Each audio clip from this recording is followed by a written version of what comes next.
That's good. We don't need it any more hotter. Thank you. I don't need the dogs running around trying to get in there.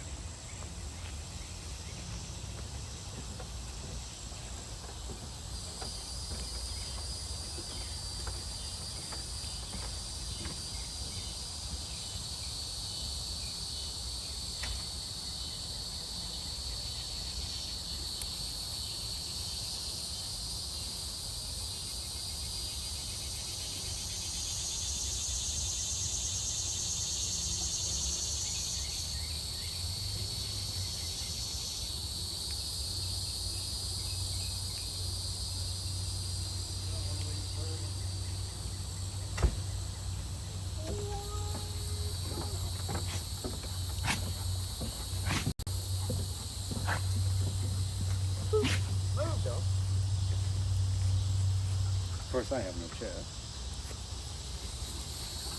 Hello, everybody.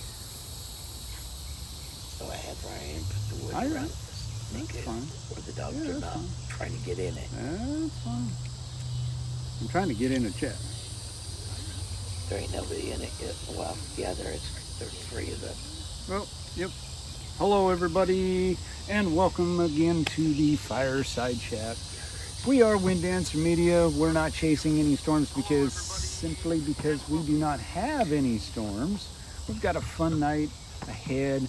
We are celebrating America's 250th birthday. I have a dog that's messing up my camera because that's what she does. Thank you, Miss Maya, for your introduction. Anyways, that's what tonight's chat is going to be all about. We're celebrating America's 250th birthday, and we're just going to have some fun. There's a lot of weather going on up north and to the east of us. Up in Kentucky, they've had some tornado warnings up there. There are storms up in North South Dakota, as well as Nebraska. Not here. We are in a major heat wave. It was 93 degrees with a heat index of about 105. It is very hot. That's why you're seeing a very small fire, because it is still like 90 degrees out here. We're sweating our buns off. And if I have a very hot fire, my phone will overheat. If it overheats, give me a few minutes because I got to run inside, throw it on the air conditioner, cool it off, and we'll be back in shape. But anyway, welcome aboard. We're just going to hang out, let people get in here. There are a lot of chasers I know that are chasing right now. I get that. So jump in, join the chat, smash that like and subscribe button if you want to help donate to our cause of we are going to Pennsylvania in a week and a half to the Paris Storm Fest. It'll be popping up on in the chat at some point. Maya, why? Get comfortable. They're giving trophies out, and we're bound and determined we're going to be number one in that field. Tammy loves to do this type of stuff. She's been putting things together. We got a bunch of stuff that we're going to be selling at a table up there for the public, so they can have hands-on stuff. We've got some stickers. Here, I'm gonna see if I can flip you guys around, if I can remember how to do that on this here phone. Bear with me just a second. Let's see, front. Hi guys. So there's one of the stickers we're going to be selling up in Pennsylvania. These are like a bumper sticker. Crazy fun stuff. We've got some other things that we're doing. We got some little backpacks. We got some of them flip wristbands for the kids. We got a tornado game for the kids. We just got all kinds of fun stuff. If you're in Pennsylvania and you're watching this, you are going to want to come see us. All right? I'm a crazy old guy and I love to chase storms, and that's what we're doing. Hey, Miss Tammy, welcome in. How you doing? Good to see you. Nice. I appreciate you, Tammy. Go tell everybody else. No, don't do that. Don't do that. But it is scorching hot out here. The bugs are out. We'll be putting some tracking up Kentucky and all of that. It ain't worth it. Saving our money so we can go to Pennsylvania. So that all being said, tonight we are going to be celebrating later on. We are going to be selling. We might be selling some stuff too. We're going to be celebrating America's 250th birthday. This is my one time that I get to do that. I got to turn my volume down. I do want to let you know that online I do have some merchandise available to the public. Yeah, he wouldn't. And let's see. Disclaimer. If the phone starts freezing up, it's because it's hot out here. I have to run inside. But I won't lose the stream, just bear with me. We'll keep it going. But I'll probably lose you. It's buffering already because everybody on the brother is on the Wi-Fi right now. I wish I could take that Wi-Fi out. I'll bring it over and run off of it. We can. That's hard. But I don't want to do it. Yeah, it's not worth it. But anyways, I want to see if this is going to work. Hang on, because I just added this. I can't even remember my own commands. I think this is it. It might show up, and it might not. I don't know.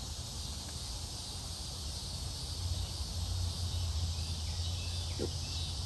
All right, so it's not active. All right, anyways, never mind. Anyway, I do have some live stuff up there. Good for testing things out. It'll be live. Yeah, it is. I don't even know what our heat index is right now. I'm gonna go check. I can, hang on, I'll find out. I got a heat index thingy. As soon as I get past all the commercials. It's calculating. It only feels like 92. Yeah, but it's 88. Yeah, it's 86 degrees, feels like 92, 62% humidity. And all our dogs out here. And all our dogs are out here just dying. So it is relatively warm out here. Hey, Kimmy. Hey, girl.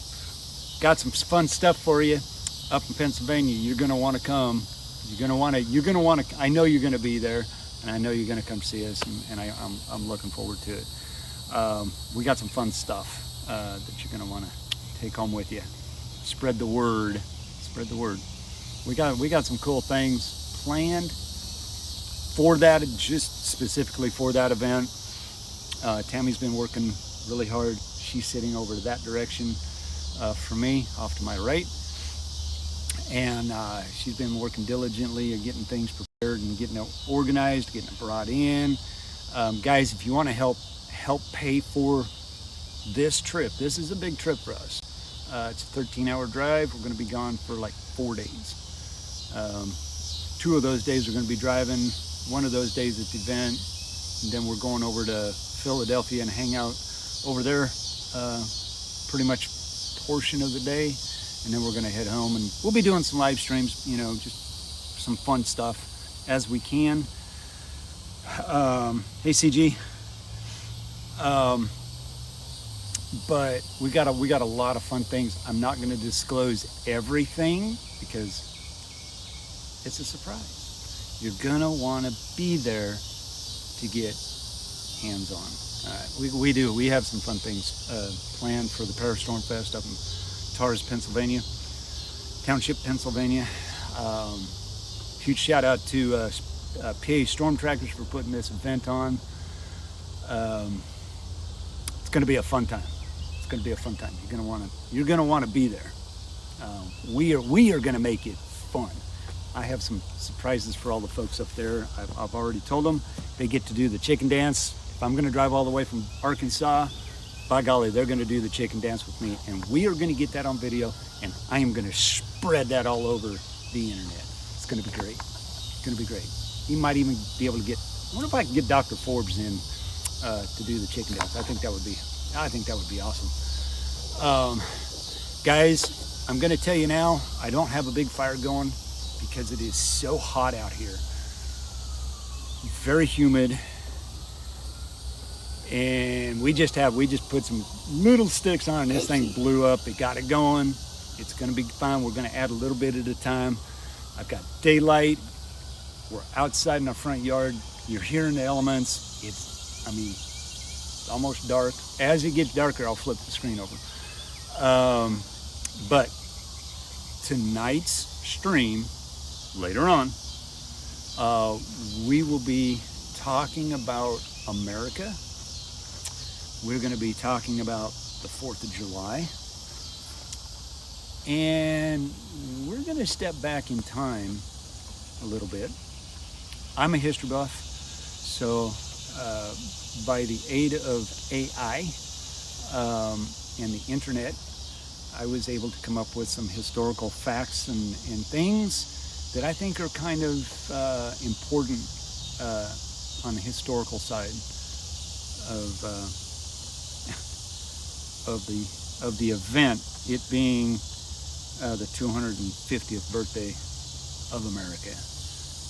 And it's something that's very near. I was around for the 200th birthday, so 50 years later, here I am celebrating another big milestone for America. So,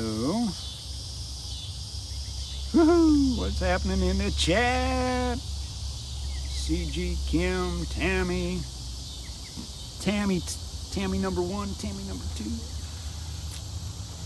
Good to have everybody here, guys. Go spread the word. We're gonna have a lot of fun. I've got a whole bunch. I'm going to be doing a lot of talking tonight. While you're going to be looking at the fire, I'm outside. I've got this all running off. I wonder why. Yeah. So. Tell Ken this is not our backyard. Yeah, this is not our backyard, guys. This is our front yard. We're in our front yard. And if you want to see all the graphics, guys, if you want to see the graphics, you have to turn your phone this way. This is the way YouTube has designed it. I'm not setting this up. They've set this up. This is off of Restream. Restream's doing this. So if you want to see the graphics that are down below, turn your phone sideways. All right? I know it's a little bit hard. If you're on a computer, you're obviously going to see it. Also, I think we're streaming over on Twitch. Let me go check and see. We might be for once, because last time I did this, it didn't like me streaming on. Yep, we're live.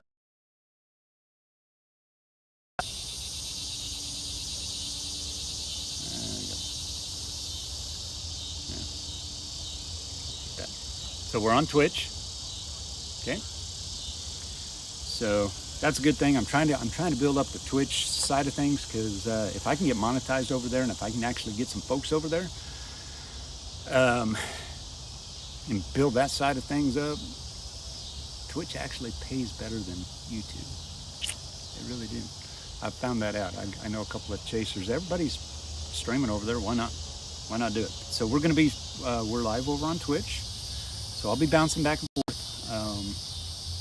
I'm not quite sure how, if you see anything from Twitch, I don't think it's going to show up in our chat. So I literally got to bounce between them. It's not. It was working just now for me. It may be lagging. I don't know. I don't do that much over there. I was just there. It was working. Yeah. Yeah.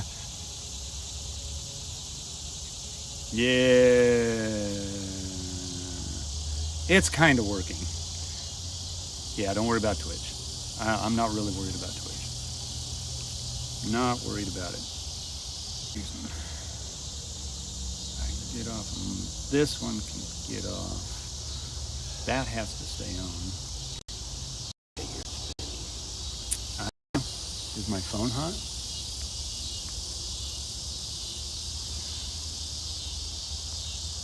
It's working now.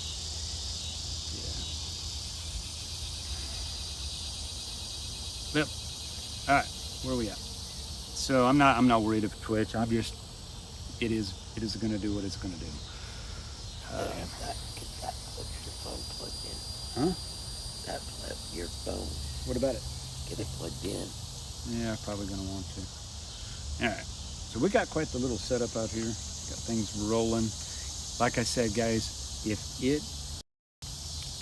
it lags or anything, could be the phone, could be the internet, could be a lot of things. Could be the heat. I am literally burning up.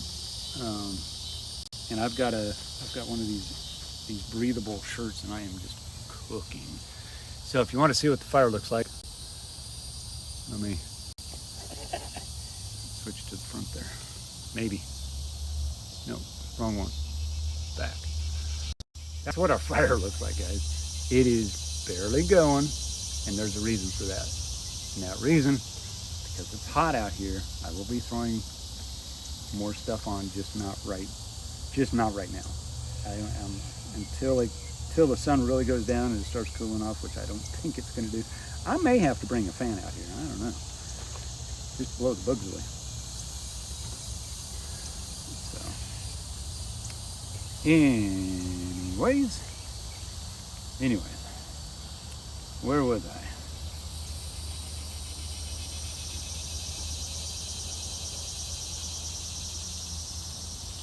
Oh, Tammy, you need to get out and go chase. Even if you just, hey, if you just go and chase lightning, do it.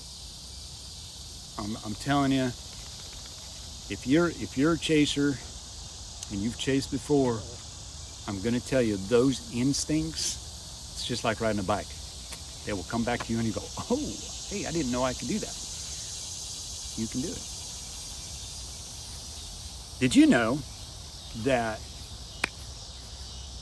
if you're out watching a storm, technically you're chasing that storm? Whether you call yourself a chaser or not, you're looking at the storm. Yeah, I can chase from my front yard. What are you barking at? Our neighbor. Hold it. You got to see this. Little Miss Holly showing herself. Here comes the other one. Little Miss Holly, she's gonna be going to Pennsylvania with us, along with Maya. They already know they're coming. They already know. Come here. They already know. Come here, Maya. Come So, get on TV. Anyways, this thing's spotty, isn't it? Boom, chuck-a-laka-laka. Through the cords. Thank you. I texted him and said, fireman. Yeah, I don't want to get too much on there. Because if it explodes like it did last time, we'll all be inside.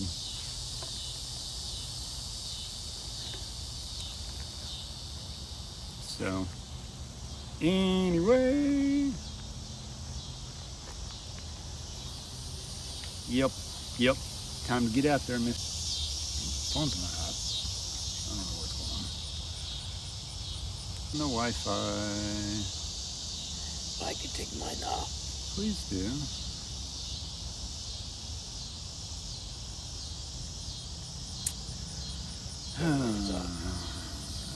This is why I never have any. Sorry about that, guys. I know it's going to buffer. I still have not figured out why it buffers like that. We should be back on. I'm looking at my phone so I can look at chat. Hi. Come on. Get up here.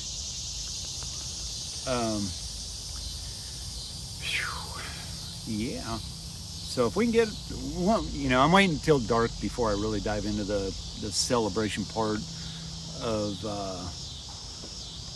America. Chit chat a little bit before we get going, because the more involvement I get tonight out of chat is gonna really make or break tonight's chat. You're gonna hear me talk a lot. So, like I said, I am a history buff. I love history. I love American history, the good, the bad, and the ugly. It is our history. Many of us, I'm pretty sure by now, if you did not have ancestors that rode over either on the Mayflower or immigrated, you had to have immigrated or were just born here. All right, but your ancestors ultimately came from another country, and that's what our history is about tonight. We are. Okay. I'm going inside for a minute. Okay. Have fun. See ya. But Yeah, some. no, I don't.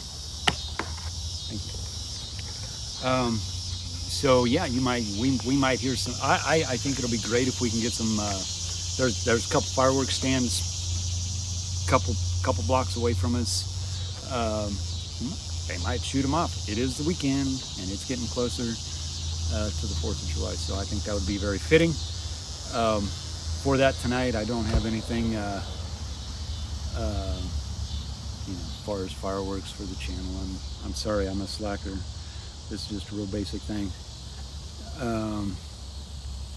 Exactly, Tammy, and that is so very true, and I couldn't agree with you any more than that. I mean, if we don't learn the history and we don't pass these things down to our kids, and that and beyond, even your own family history, it'll be forever lost. And so this is how I'm gonna flip the camera back. That one little log is setting off the heat, so we're gonna keep the fire at a very minimum tonight, guys. But I want to have a fire. This is Fireside Chat. Welcome in, everybody, if you're just joining us. We are Wind Dancer Media. We are storm chasers. However, we don't have any storms to chase, so we do a Fireside Chat. It is open mic, which means anybody can say anything within reason. Within reason. This is part of the free stuff that we get to do. We have freedom of speech. I'm not going to ban anybody. I'm not going to kick anybody out for what they believe or what they think and all of that. Please, this is dialogue. If I don't agree with something, hey, I'm going to tell you I don't agree, but it doesn't mean I dislike you. All right? I want people to understand that. If we can't have dialogue and I could be wrong. I've been wrong before.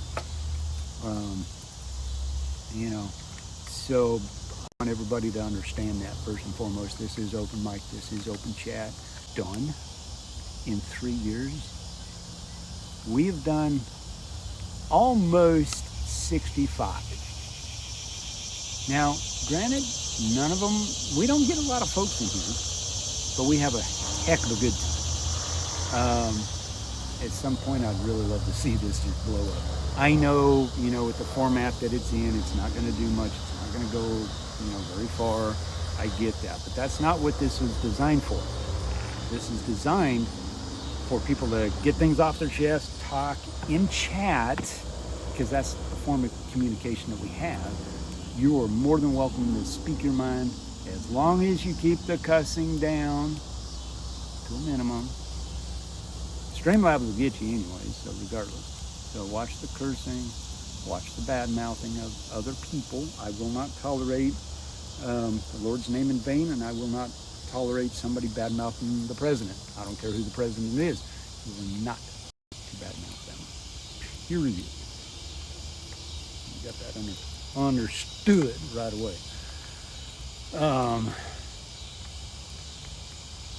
Hey, Roy, welcome in. Yes, I am from Arkansas. I am. I'm going to flip this around so you can see me. Great to have you here. Thanks for joining. This is me, guys. Roy, I am a storm chaser. I'm based in Cabot. It's my home turf. I'm in my front yard. This is Fireside Chat. I do these Fireside Chats to keep the stream alive. It gives people something to do. There's a lot of chasers up north. There's a lot of chasers out kind of north and east of us, up in Kentucky. Nebraska's got some tornado warnings. Kentucky had some tornado warnings. We ain't got nothing. We got clear blue sky, as you can see over here. Hot. 85 degrees outside, feels like 95, hotter than the hubs of Hades. It's very humid. Um, you can see by the fire, I don't have a big fire tonight for that reason. And just a disclaimer, um, if I really start to buffer, it's probably because my phone is overheated. When it gets this hot outside, my iPhone loves to overheat. Okay, streaming makes it hot anyways. I don't have a fan out here. Got some beautiful crimson colors coming in the sunset. Not a lot of clouds. I'd show you the clouds, but you can kind of see them.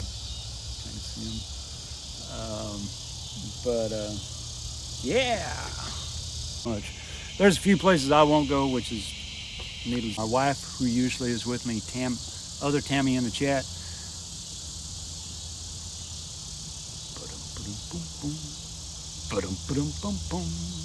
It's hot out here. I can't help it. Tammy, my wife, is my navigator. She has been everywhere but Texas. We've been pretty much everywhere. Yeah. So if you guys got any questions for me,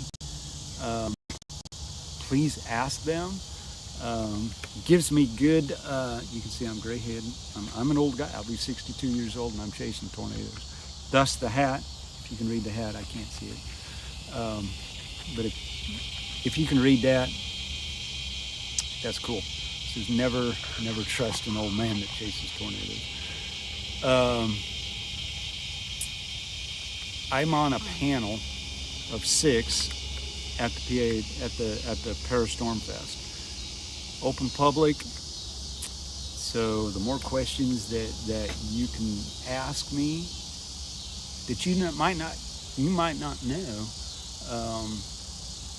about me or my storm chasing career. We've been chasing for 3 years and stuff like that.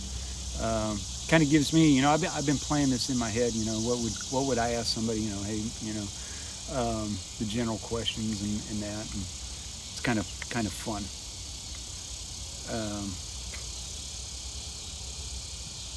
Nice. Well, I'm glad you're spending some time with us tonight, Roy. Welcome to the channel. Good to have you around. Hope you join us again.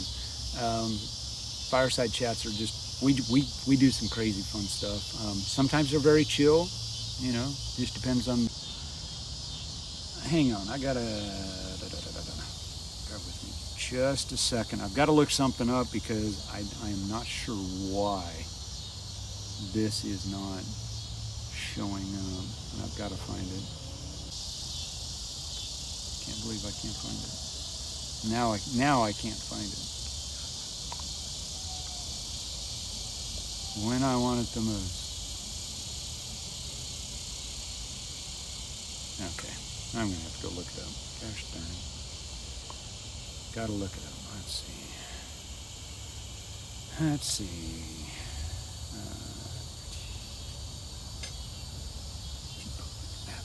Good, I started that sucker. Bear with me, I've got to get to I do have, guys, I want you, as soon as I get it up here for you,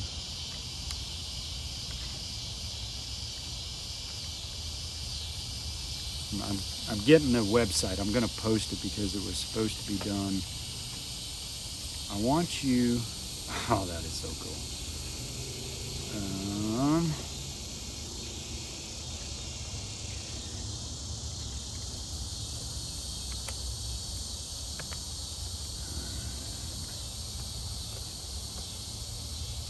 Copy link. I'm going to post this link in the chat. I know I don't have any moderators in here.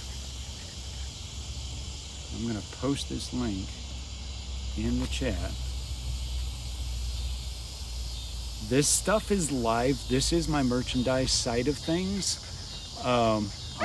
Hey, that's enough. Children. I want you to go take a look at it. Tell me what you think. If you have any ideas that you're familiar with the channel and been in the channel, watching me stream, you'll recognize some of the fun stuff I've got in there.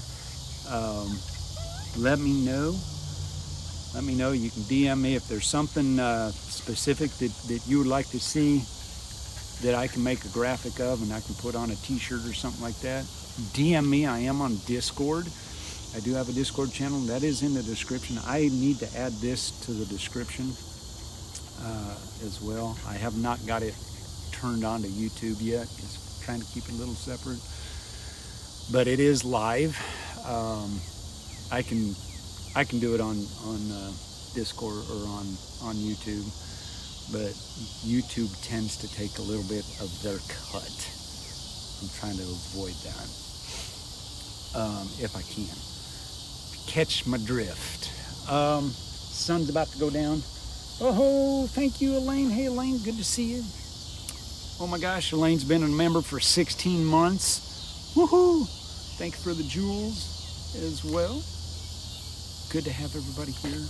Gosh, it's been a long time, Elaine. I hope everything's going good for you so far. I know your husband's been pretty ill and that. Yeah, CG, I have, yeah, I thought I had it added in. Oh, look, it's working. Yay.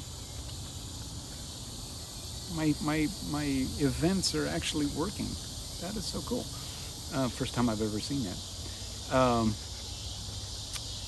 Yeah, I've got it. I thought I had it added into Streamlabs. I thought I activated it. Might not be. It's okay. I can go and look because I think I have it set for like 30 minutes to 45 minutes because I don't want to overwhelm things. There's also so much inbound, but yeah, I'm pretty sure I did. That was one of the first things I worked on. Nice. I am so thankful, Elaine. Guys, I want to tell you something. I'm going to brag on Elaine a little bit. Elaine is one of my biggest supporters. All right. Not that everybody's not a big supporter, but she has been very instrumental in the chat. She has supported us tremendously. Ladies and gentlemen, she is one person that when we first started streaming 3 years ago, even within the last 2 years, she was in the stream. We were actually chasing some tornadoes here in Arkansas, of which were in her neighborhood, and went around and near her. And by us being able to tell her exactly what was going on, she was able to get into safety, and she is just an amazing person. God bless you. Appreciate you. But yeah, she's been around a long time. Been around a long, long time. All right, it's starting to get a little dark. When the light fades and you can't see me no more, I'm going to flip it over to the fire, which is calm down. It's not going to be a big fire, guys. I cannot do a big fire tonight, unless it cools down. It has to cool down, and it's not going to cool down anytime soon. But I'm trying to keep it going. That's why I started at 8. It doesn't get dark till like 9. Got about 15 more minutes of daylight left. Guys, if you want to help support our trip to Pennsylvania to the Parastorm Fest, I do have PayPal, Cash App, Venmo, all of those things. It's a big trip for us. We will be leaving out the 9th of July. I will be doing a live stream probably that night for a few hours. I don't know, might happen. I don't know. We got a 13-hour drive, so we might get on the road and do a live stream. Did I just... My phone's not hot. But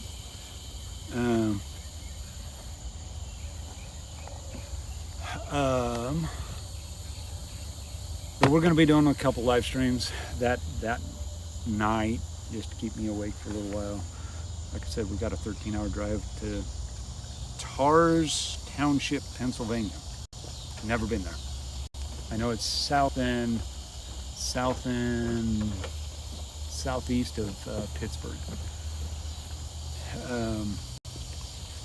So if you guys want to help out with that, that'd be great. That's cool. You don't have to. I'm just throwing it out there.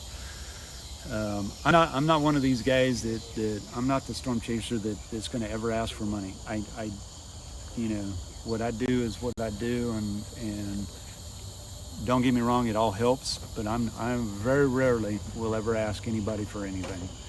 For me, when I'm chasing a storm, it does help. Don't get me wrong, it does.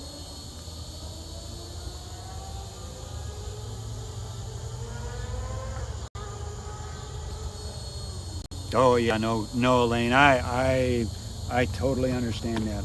I totally understand that. I'm not, guys. I'm not really in a position to help anybody myself. We have got everything right now has been tied up getting these things ready to go. I'm going to show this. Hopefully you can see that. That's one of the stickers, Kim. We're going to have these. These are going to be on sale. You're seeing it first. Our first sticker ever, right there. Boom. See that? With the glare. They're shiny. These are bumper stickers. They're stickers. They're more bumper stickers. These are actually really, really good quality. We've got some fun stuff. You're gonna want to be there. I'll be posting some fun things along the way. We'll be showing some stuff. Maybe sneak peek a little. We got some fun things gonna happen up in Pennsylvania. I can't give it all away because it's all a surprise. They don't even know. All right, where are we? What are we doing?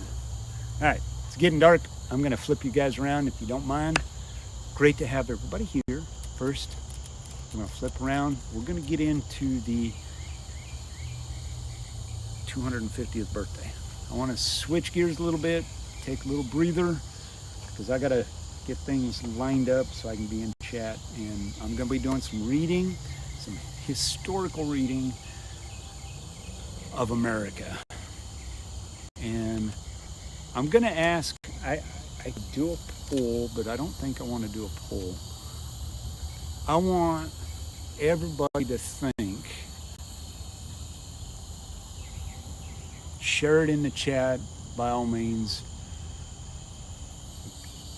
When you hear the words America,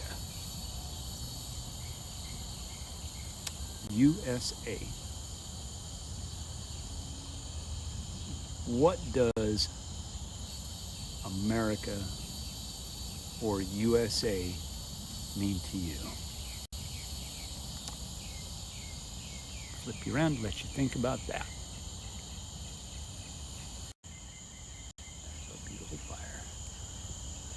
There's Miss Rosie. And that's Casey. My two fire dogs. I've got to go get some bug spray.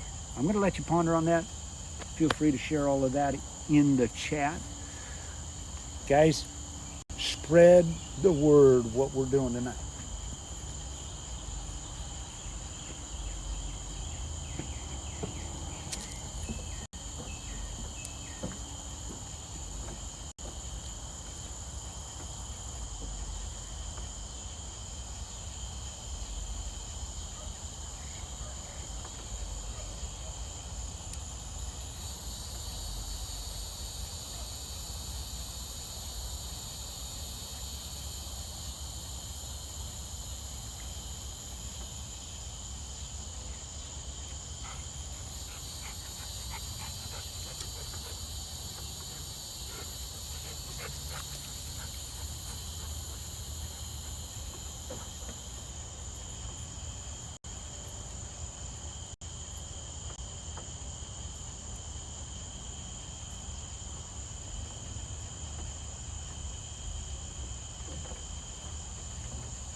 All right.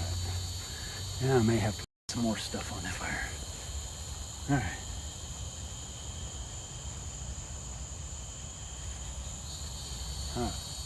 I'm going to look at chat in a minute. I'm going to go get the fire going again. A little bit more.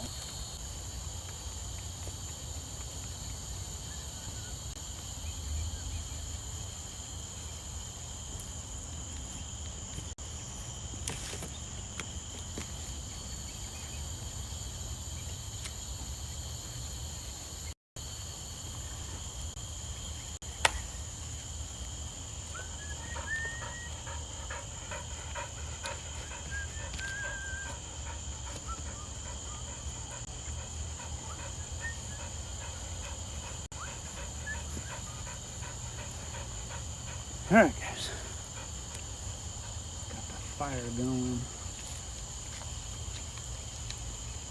Yeah. I haven't looked at chat yet, I promise. Promise, I'm holding back. Giving that just a chance to kind of soak in. This is going to be one of the things we're going to be talking about is what does USA mean? Very important as we go into start celebrating and getting wound up and excited in the anticipation of July 4th. This is a big year, folks. 250 years. We are a very, very, very young country. And to do the things that we've done in the last 250 years is absolutely amazing. When you really look at the historical side of it, I'm going to be doing a lot of reading here in a few minutes.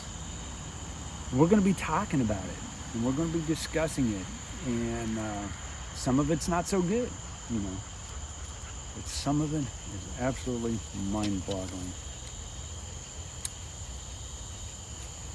From whence we came.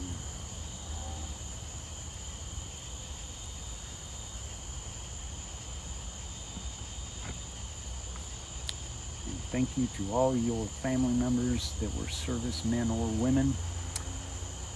I appreciate it. I am eternally grateful for their sacrifices and their service to help preserve what we have here in America that we are celebrating is that. Oh boy. It's not hot.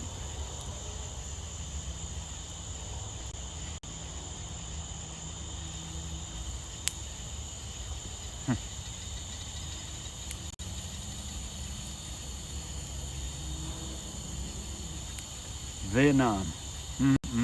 I don't know if you can hear me or not. I think you can now. I was, when I was younger, I grew up during the Vietnam era. And it took me until I was in college before I realized that I had actually lived during Vietnam. And because my parents had really sheltered me because they had gone through Korea and were not sheltered. And they thought it would be in my best interest to keep me sheltered from that.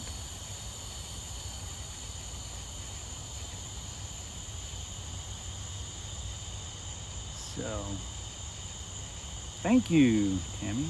Thank you.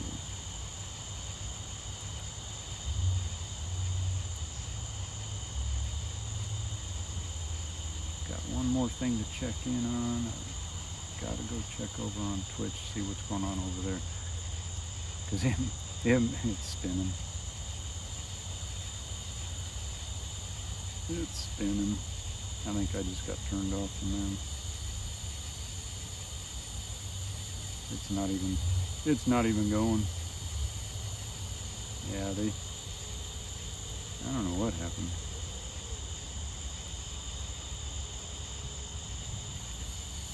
Yeah, they turned me on. That's all right. I'm not worried about Twitch.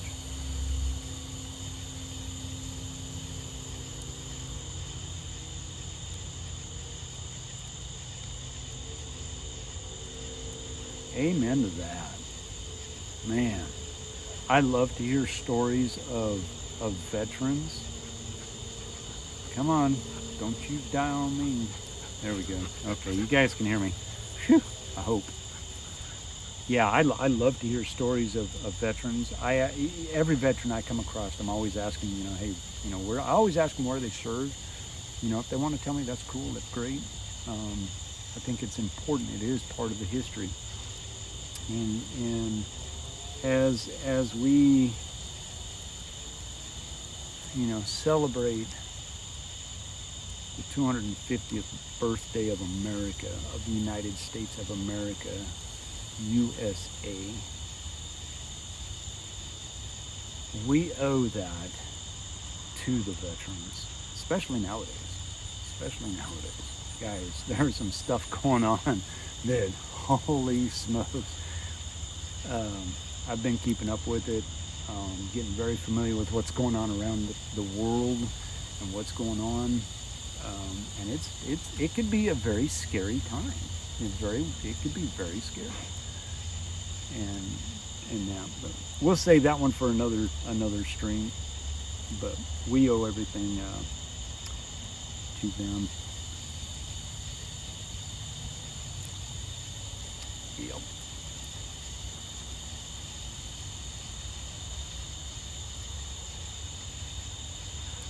All right. Hey, Julie. Good to have you here. Guys, we got a moderator in the chat. She is on vacation. She is not moderating. She's just a member of the chat. Welcome aboard. Welcome aboard. Hope you like the new layout I've got. You can see down at the very bottom, it is 89 degrees. That is actual temperature. That is not including the heat index. That's why we have a very, very small fire tonight, because it is very warm out here. I have my bug cologne on. Haven't had any mosquitoes yet. Knock on some wood.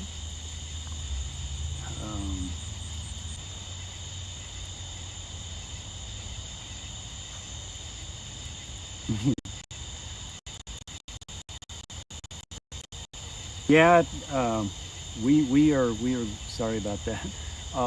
We are celebrating America's 250th birthday tonight here on Wind Dancer Media's Fireside Chat. If you're just joining us, that's what this is all about. A lot of history. I'm going to be reading a lot of history here in a little bit and breaking it up, and we're going to be talking about certain parts of it. As we go through it, we're going to talk about it and kind of dissect it a little bit. Things we should have all learned back when we were, most of us that are in the chat, should have learned somewhere in our history books, hopefully.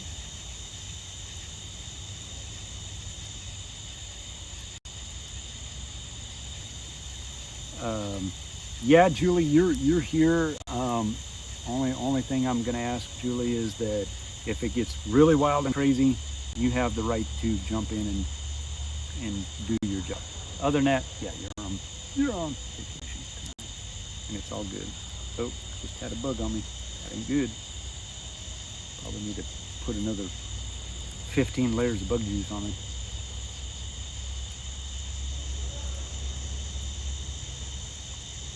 Probably sweating it all out. Yeah, my dad. I had an uncle.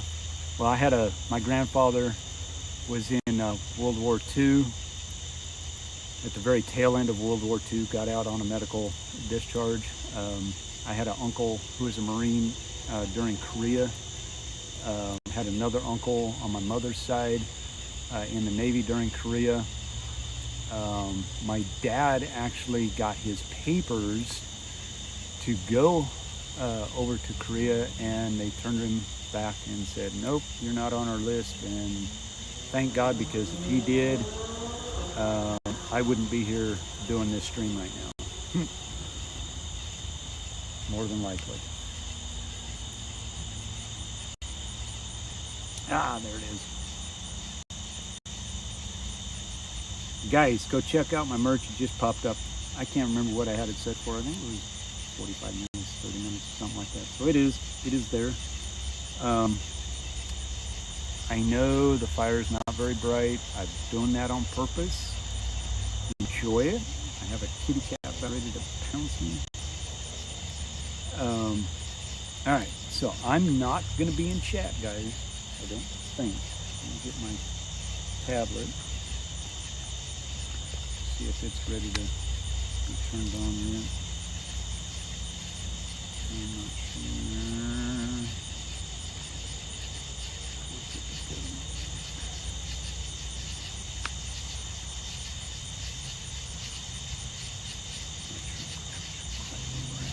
Hang on, I got to get my tablet up so I can actually look at chat. I can find it. It's here somewhere.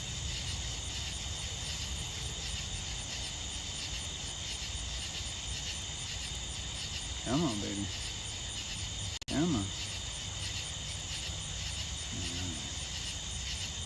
Alright. There we go. Oh no. No sound. Oh, it's a new. Where's my phone?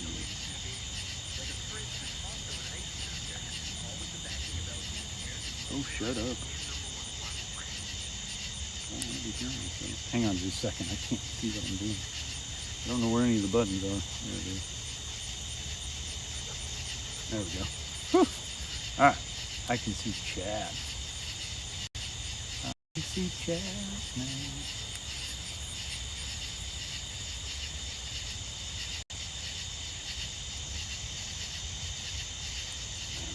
Time out.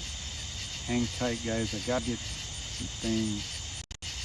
No, I don't want another ad. No, I don't want to do that. No, I don't want to.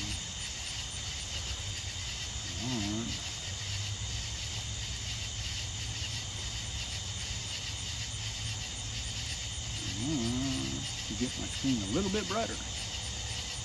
Hang on.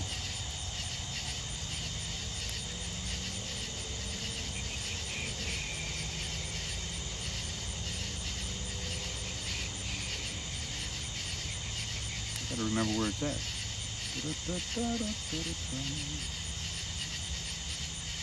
Oh man. Oh yeah, now I can see you guys. Much better.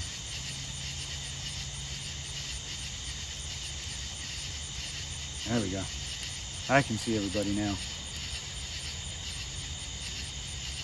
Wow. Army Air Corps. Nice. Desert Storm, yes. Yes, yes. Wow, Elaine, that's crazy. Wow. Wow. Yeah, we're gonna freeze. This thing is gonna freeze up. I mean, a whole lot I can do about that. I don't know if it's my computer.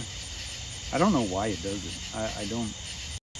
I'm doing this on Restream, so I do not understand it. All right, so get out of that. And then gotta get over to my note.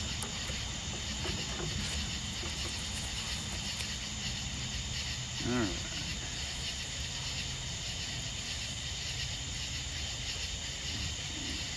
Make sure that that's the one I want.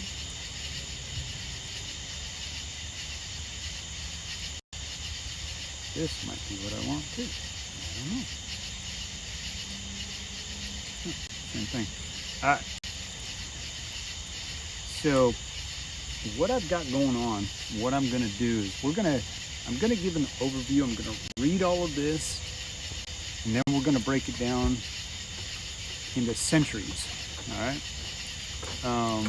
We're going to start out with an overview, and then we're going to go back, and we're going to start in the 1700s, and then.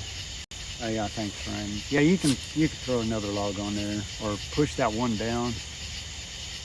And then we're gonna break it down. We're gonna talk about each one, see what get some thoughts, and we'll just see how it goes. But I'm gonna be doing a lot of reading, so if there's anything at any one point in time, I am in chat.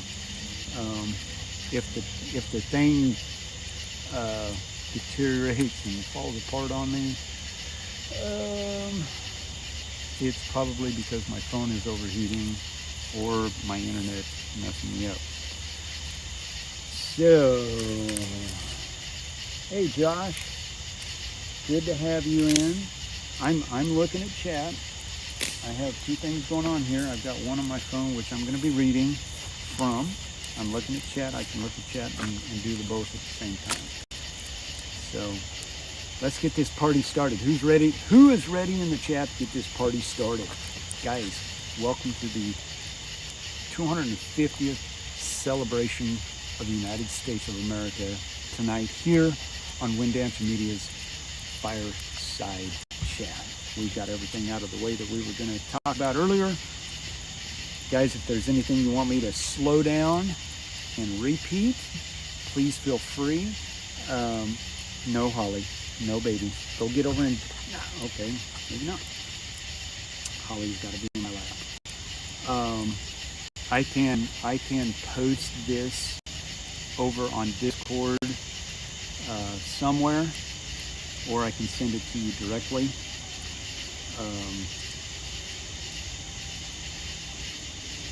Yeah, thank you, Roy. Thank you. This is my one time before the 4th of July, because I got to work the 4th of July. So I want, we're gearing up. I know everybody's getting excited, man. The stuff is flying off the shelf. I've been shopping today, and I'm like, there were some things I wanted, but stream's gonna cut in and out. Baby, you gotta sit back. Yeah, let's get this party started. I don't have any fireworks. I don't know if they're going to be shooting any fireworks off. There might be. Hey, if there are fireworks that goes off tonight, kudos to them. It'll be very fitting. You'll hear them. They'll go boom. But let's get going here. Give me just a second. Got to wet the whistle. Thank you. See that? I told you. Once the sun goes down, it's gonna get cooler. It's gonna get cooler. Yeah, but it's actually still hot out here. It isn't so hot. It's comfortable. It's comfortable. All right. Who's ready? Are we ready now? Got my Mountain Dew in me. All right. So I'm gonna do some reading. This is probably going to take about, maybe 10 minutes or so. Oops, I just left it. Bug, get away from me. I just lost it. Where did it go? Got to watch what I push. All right, so we're going to start out. This is I'm calling this the history of the United States. The history of the United States is the story of a nation that grew from diverse indigenous cultures and European colonial settlements into a global superpower shaped by ideals of liberty, immigration, conflict, innovation, and ongoing debates over democracy and equality. Keep in mind, our history, there are some bad spots. We can talk about those. We can talk about whatever. So if there's anything in chat that you want me to go back over and we want to talk about, feel free to jump in at any one point in time, and we'll sit and talk about it. Pre-colonial and indigenous era. Long before European arrival, the Americas were home to hundreds of indigenous nations with rich, varied societies in what is now the U.S. Groups like the Mississippian culture with the cities like Cahokia, the Pueblo peoples of the Southwest, the European colonization from 1492 to 1760s. In 1492, I don't know if we just froze. No, Is it on? All right. So I'm just going to keep going because I don't need to see my chat. I just need to go see chat. I got chat. All right. In 1492, Christopher Columbus's voyages initiated sustained European contact, leading to the Columbian Exchange for transfer of plants, animals, diseases, and people. Spanish explorers and settlers established outposts in Florida, the Southwest, and California. French focused on fur trade in the Great Lakes, Jamestown in 1607, and Plymouth in 1820, followed by others along the Atlantic coast. The 13 colonies developed different economies: New England trade, fishing, and small farms. Middle colonies, diverse agriculture, and the southern colonies, plantation, slavery-based tobacco, rice, and later cotton. Enslaved Africans were brought starting in 1619, growing into the central and tragic institution, especially in the South. Conflicts with the Native Americans were frequent as settlers expanded. The American Revolution and founding in 1760s to 1780s, 20 years. Tensions with Britain over taxation, representation, the rights escalated after the French and Indian Wars of 1754 to 1763. Key events: 1775, Battles of Lexington and Concord War begins. On July 4th, 1776, the Declaration of Independence, asserting life, liberty, and the pursuit of happiness. In 1781, British surrender at Yorktown.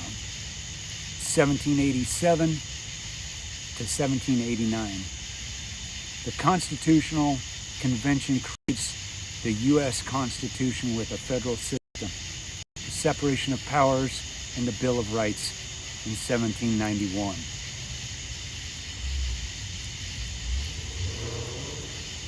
George Washington became the first president from 1789 to 1797.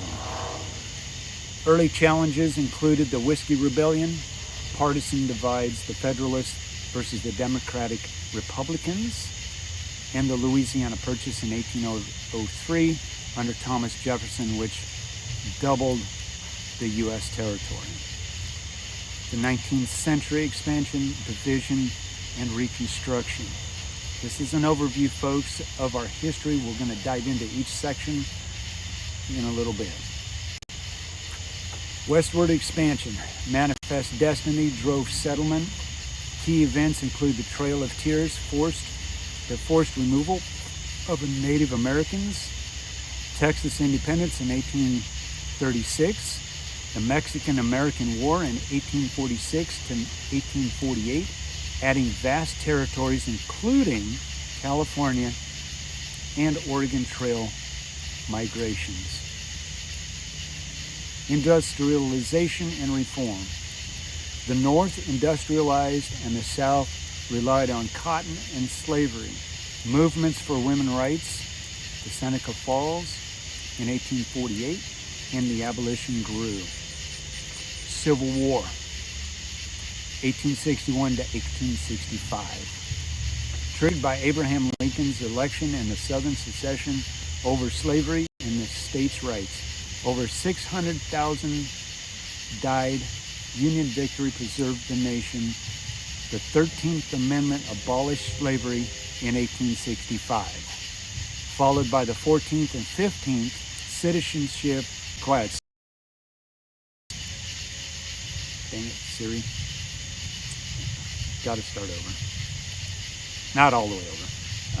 Reconstruction, 1865 to 1870. Efforts to rebuild the South and integrate freed slaves ended the compromise amid violence and the Jim Crow laws. Folks, you're going to hear fireworks. I already hear them going off. We're going to be hearing fireworks all night. They're going to get loud. The Gilded Age. Rapid industrialization, railroads, immigration from Europe and Asia, urbanization, and robber barons. Native American resistance ended with the events like Wounded Knee in 1890. Spanish-American War in 1898 marked emerging global power. 20th century. Wars, prosperity, and transformation. Progressive era in World War I. Reforms addressed monopolies, labor, and suffrage. 19th Amendment in 1920. U.S. entered World War I from 1917 to 1918.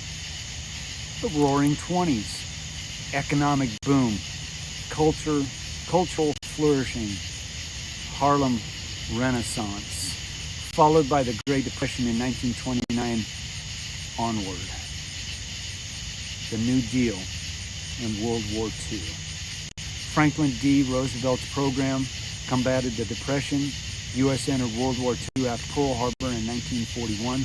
The pivotal in defeating Axis powers, atomic bombs on Japan in 1945 ended the war. Holocaust awareness and the founding of the UN followed. The Cold War, 1945 to 1991. Superpower rivalry with the Soviet Union. The key events were Marshall Plan, NATO, the Korean War, the Cuban Missile Crisis, the Vietnam War, major U.S. involvement 1960s to 1975. The space race, moon landing in 1969.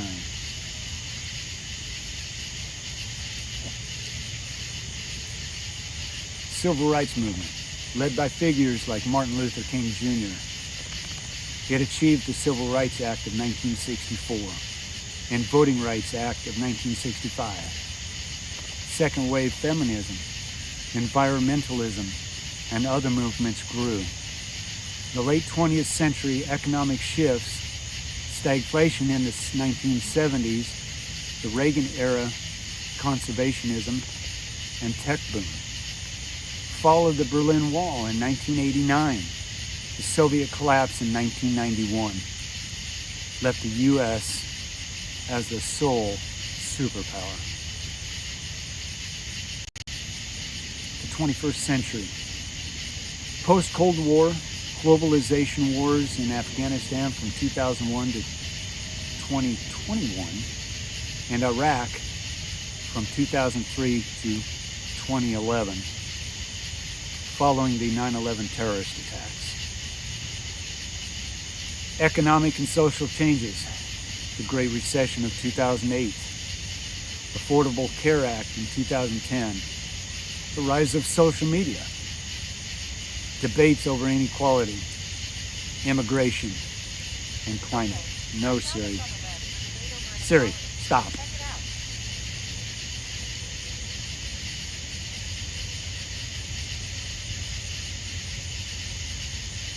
Recent decades, polarization, the COVID-19 pandemic, 2020 and onward. Technological acceleration, AI, renewables, and shifting foreign policy. Focus on China, Ukraine support. As of 2026, the U.S. remains a leader in innovation, military, and culture, while grappling with domestic divisions and global challenges.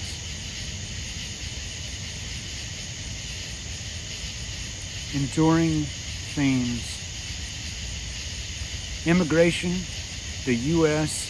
is a nation of immigrants, with waves shaping its demographics and cultures. Democracy and rights. Expansion and backsliding in voting rights, civil liberties, and equality. Innovation. From the Industrial Revolution to the Silicon Valley, the U.S. has driven technological and economic change. Diversity and conflict. Balancing unity with regional, racial, ethnic, and ideological differences.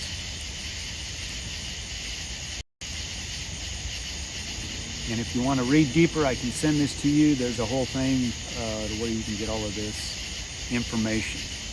What I want to do now, I gotta go back.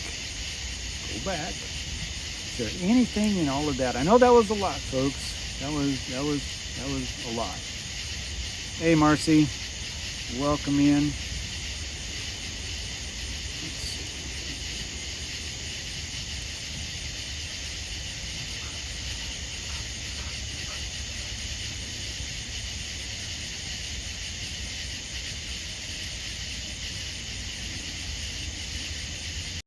Oh, now I gotta go find it. Alright, so I do have some stories. Ah, dang it. Oh, seriously?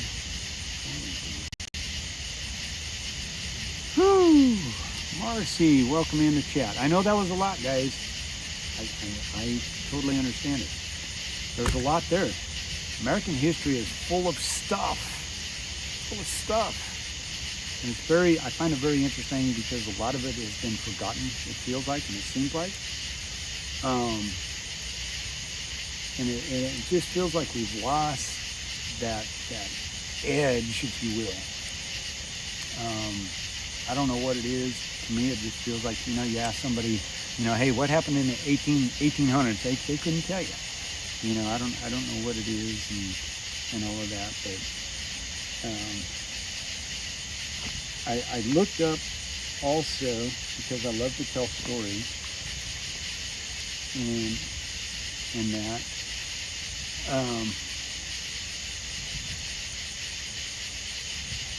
So we'll leave the history side for a little bit. And guys, if you guys want to talk about anything, hey, let me know in the chat. Oh my gosh, I'd love to hear that story. Man, Roy, I would love to hear that story as was more than likely told to you. I have a great connection with my native brothers up in Montana, the Crow, and that.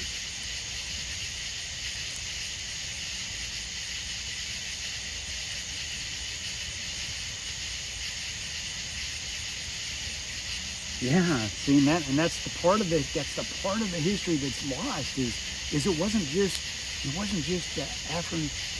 blacks or the Africans that were coming over.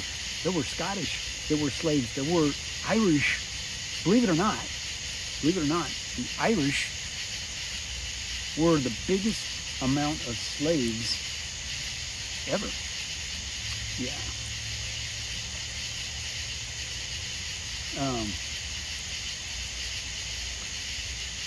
Go back and look at it.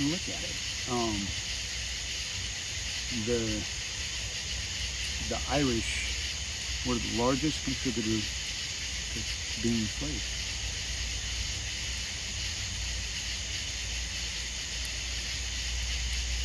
I got you. That would be worth looking up, Roy. See what. And I'm sure you can do it.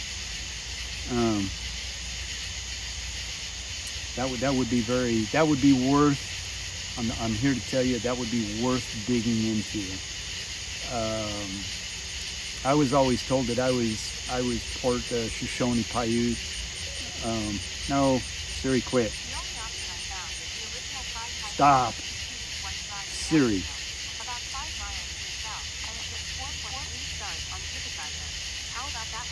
No, stop.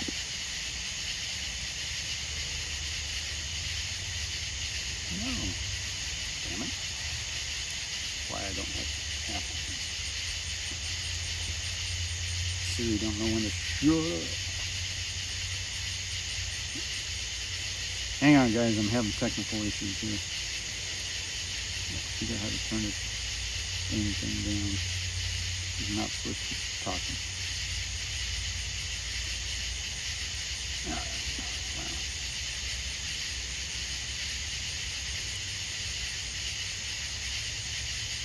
Anyways, yes, that would be very interesting to find out. Yeah, Siri's being a turd. Guaranteed. Guaranteed.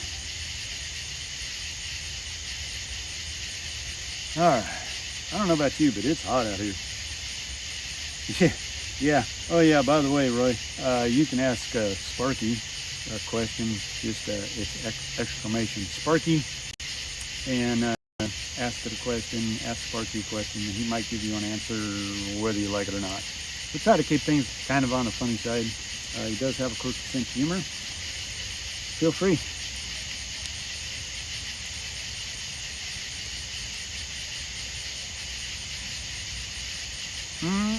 Oh, that is so cool.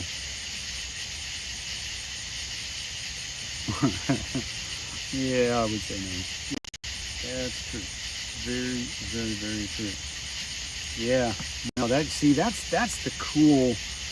That's what makes America. We just read it. We have that in our DNA.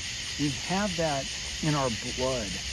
This is what makes America America. Is the fact that we have all of this different societies and that even though uh, we're my family came over, actually I found out that my grandfather, my last name is Ryan, my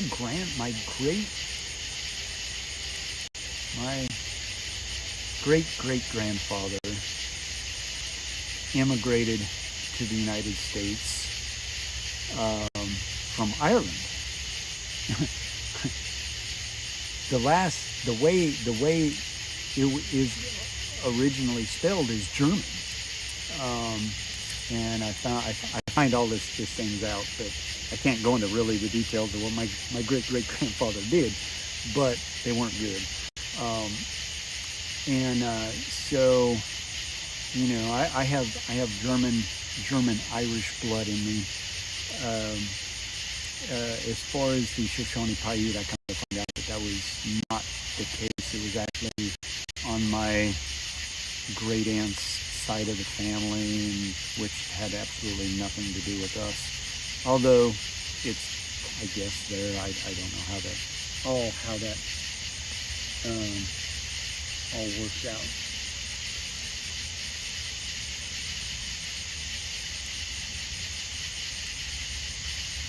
Nice.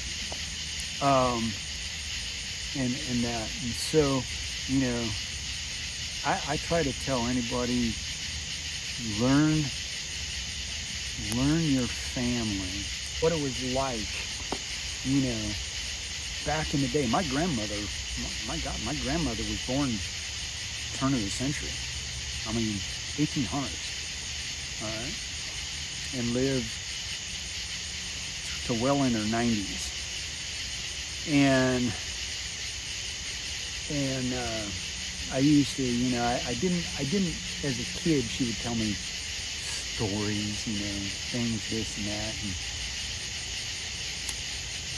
and it was all, ooh, that's cool, on my stepmom's side, I had my great uncle, her uncle, which would have been my great uncle, was born right around the same time as my grandmother, and he remembers. He used to tell me stories of the West because that's where he lived. He lived in Wyoming, and he would tell me stories of Jesse James when he was a kid. Would ride into town and flip him a silver dollar. To a kid, a silver dollar, man, that was a lot of money back then. Buy a lot of candy, and the things that they used to do. And so, there's that part of the history that really needs to be brought out, and I think this is a good time to do it. I think we're celebrating the 250th birthday of the United States of America. Man, tell those stories, tell them, and tell them until people get tired of hearing them, and then tell them some more. I've got a lot of material that I have created, and I want to give us a time to sit back and have a chance to talk, and then we'll get into. I got some stories, some folklore versus stories that were written, about certain people, all the way through. So, Gary, I'm going to turn you off in a minute.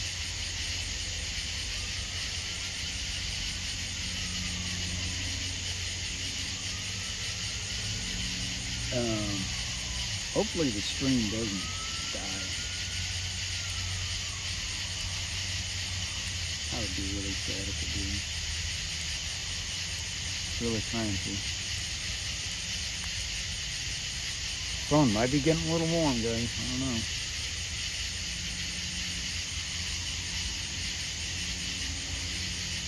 But if you're just joining us, folks, my name is Justin. Wind Density Media. I am actually a storm chaser. We do these fireside chats when we don't have any chasing to do. Tonight, we are celebrating America, the United States of America's 250th birthday. This is the one night I get to do it. We've got a lot of stuff and fun stuff. We've got history. I'm a history buff. I love history. I love United States history. That's my biggest thing. So we've got a bunch we're going to go through. I'm going to, here in a little bit, give us a chance to kind of chew on what I just read, discuss it, talk about it.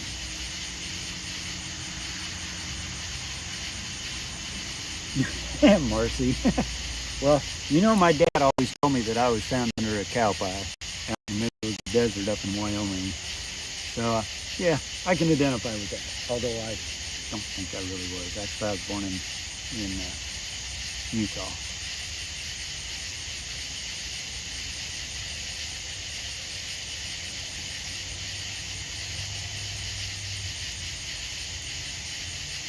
And we got a moon rising about behind us. Great night. Great night. I'm sure you're going to hear some fireworks as the night goes on. It's early.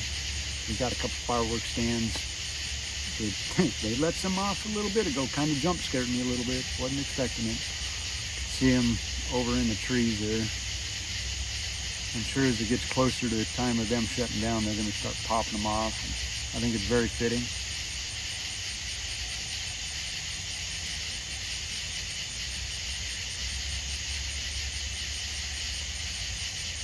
Oh, okay. Yeah.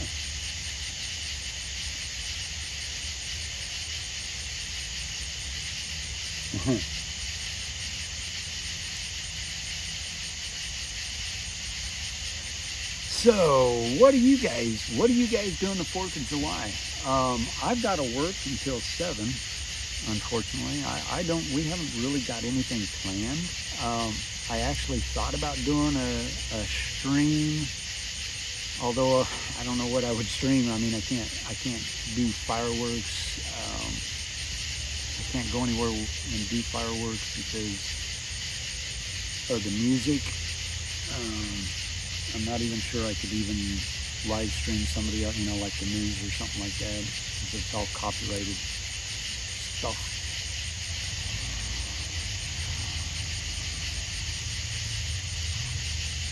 I'm not sure what we're going to do the 4th of July. You guys think I should do a 4th of July fireside chat? We sit out and just listen to the booms?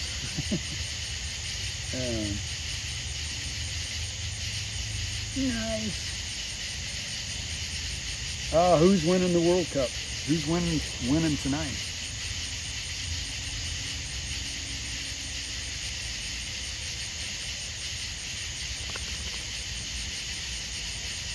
I've kind of been following it, not really a whole lot.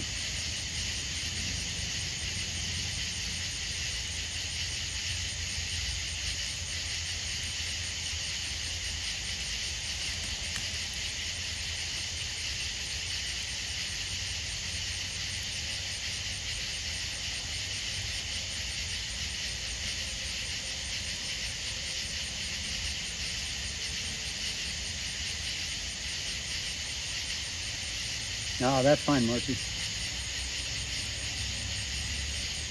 Right? Yeah, that's probably what we're gonna. I don't know what we haven't really decided. It all depends. I know several places that do fireworks around the area. I can't stream it or anything like that, unfortunately.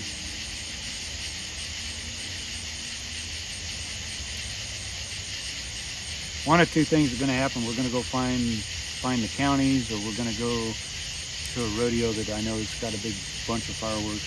Be there, in time to watch them. Watch the rodeo maybe a little bit. I don't know.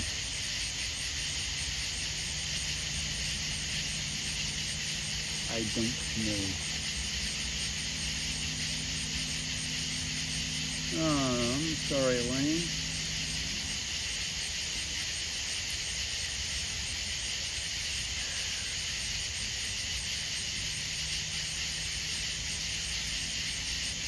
Yeah, I saw that, Marcy. I thought that was hilarious.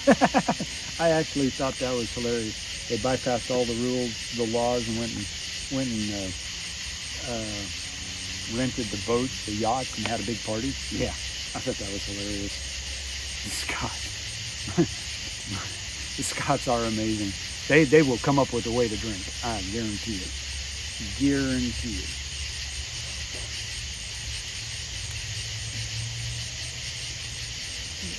Yeah, drank it all. Guys, I wish my stream would just not do what it's doing. They've done it. My phone could be getting hot. That could be a lot of the reason, actually. I may have to take a break here. Oh yeah, she's getting warm. She's getting warm. If I unplug it, I can unplug it. I'm on my iPhone. Should be all right. I may have to go fix the fire.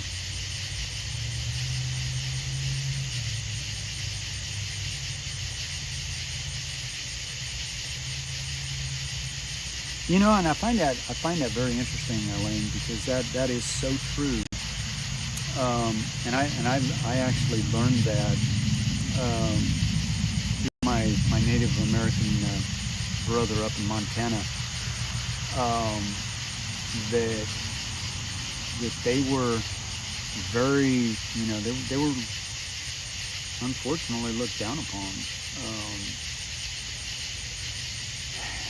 And that, but by the grace of God, they're bringing the languages back. They're teaching it to the kids. I know the Crow Nation actually has a college, and anybody can learn their language. They have an app. They've gone a long ways to conserve and bring back the language and the traditions and that. And it is so, oh my God, it is so interesting and so fascinating. And that,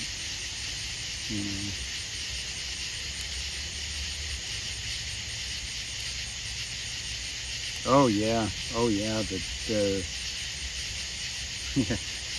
It is the World Cup is the soccer tournament is amazing. It really is.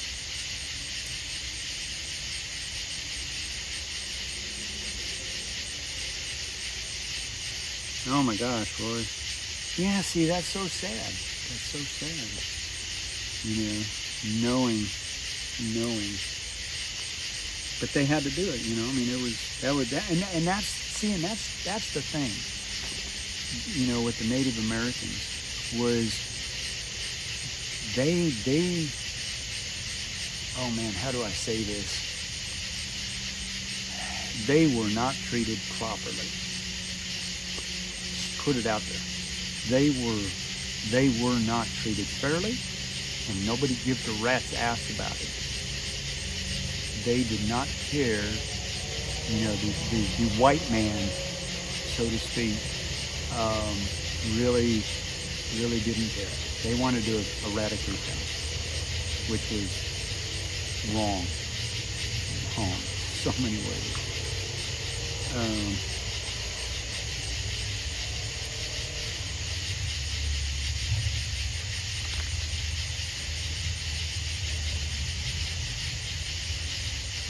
Wow, that's so sad, But and I still don't understand it. Anywhere from 25 to 30 nations represented. It's a week-long party, if you will, but it's a powwow. And one year we were actually invited by one of the main guys. we'd met and become very, very good friends. We consider each other brothers and that. And we experienced the how they felt towards us. They were, it was cool because I understood it. Hey, I'm a white guy. What am I doing on your property? What am I doing in your camp? Type of deal. He was quickly reprimanded and actually apologized. And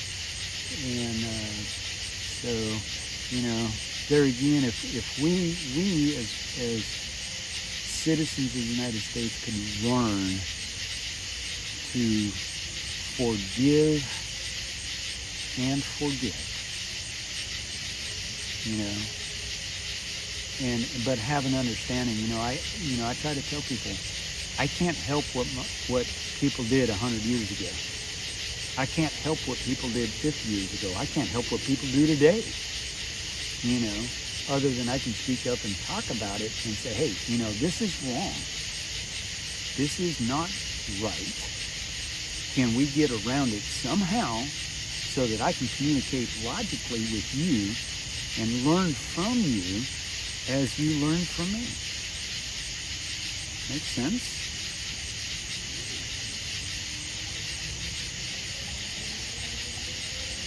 Yeah, and you're right, Roy. People don't know how to forgive nowadays. It's a lost practice. It is a very lost practice. People just can't. Sometimes you just can't fix it.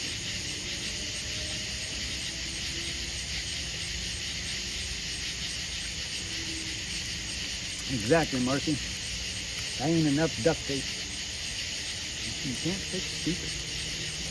And some days, they're the ones that got to carry it. It's a small minute group of people. Like I said, I can't help what my ancestors did. I understand it. I'm not going to try to figure it out. And that, guys, I'm going to try to go get this fire going again. Whoops. Dump y'all. Good thing my lid is on. Be right back. I got to fix the fire a little bit.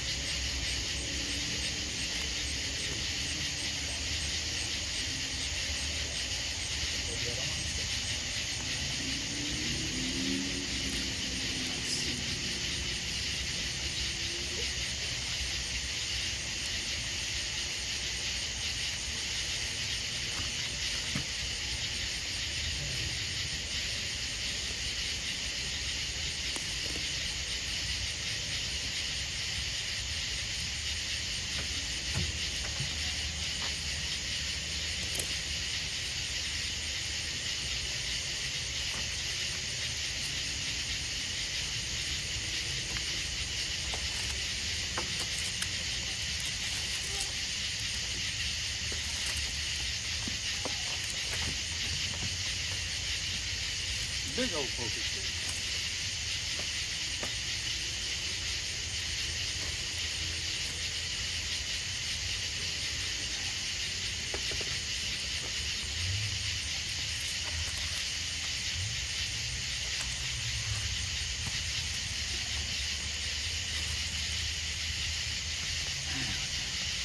Hopefully there ain't a dog in front of me because I can't see.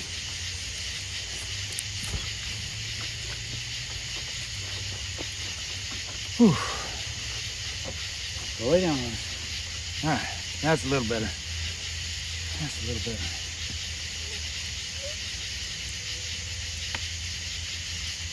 That's a lot better.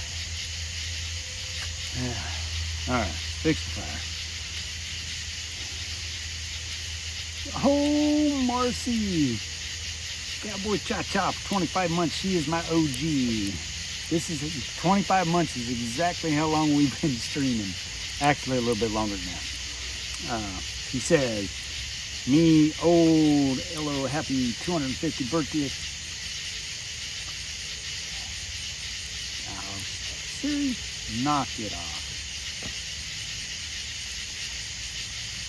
Siri understood that. Get out. Me, old. LOL. Happy 250th birthday, USA. Nice seeing everyone. Bedtime is coming soon. Been a day. Yes. Thank you, Marcy, for being a member for 25 months. Cowboy cha-cha. Whoop, whoop. She is my very first moderator. Sorry. My bad brain gets sound. Oh. No, He yeah. had ticks on me. Oh, he did? Yeah. Oh, yeah, he was out there, You wasn't he? see ticks. Oh, Wrong well. one. Yeah, ticks are bad this year, guys. I've had 4 or 5 of them on me already this year. Break my legs. Yep.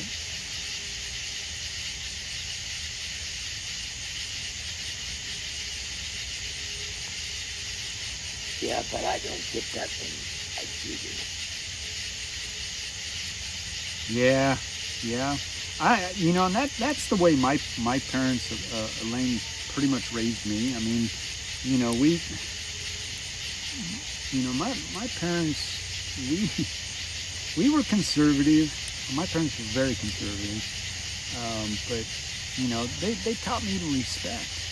Respect my elders, respect my, everybody around you, and it just was what it was, and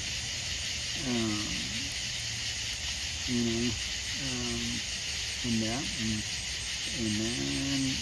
so I learned, like I've said on this stream during a fireside chat, or even while we're in chasing, is I don't care who you are, I don't care, what you do, I don't care if you're right, left, green, purple, blue, yellow, orange, whatever color you want to identify, I don't care, as long as you respect me, I will respect you.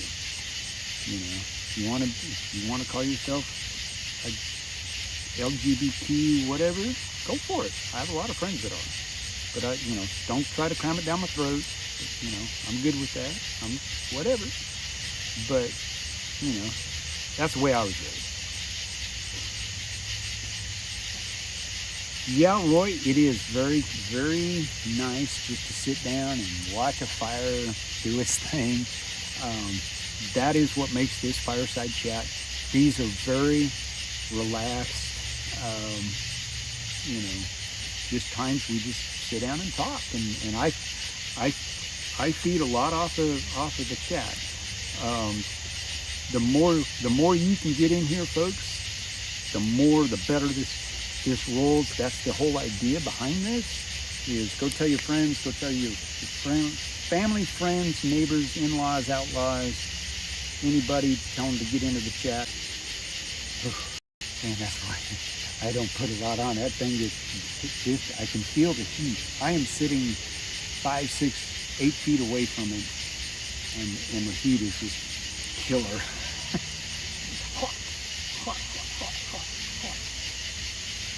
But hope everybody's enjoying themselves. Guys, we've got 11 folks, 14 folks in here. Welcome aboard. Welcome to the Fireside Chat. Whoop, whoop. If you're just joining us, welcome to Wind Dancer Media Fireside Chat. Celebrating United States of America's 250th birthday tonight. Guys, we're going to get into some more fun stuff. Just giving us a chance to reflect a little bit on our past history. I've got some stories I do got to tell, or I want to tell, that I found. Then we're going to go in and dive a little bit deeper from century to century through the past 250 years. Because once that was just kind of an overview of what's to come. When you really dive in to each century as a whole, there's a lot of stuff that happened that we tend to forget.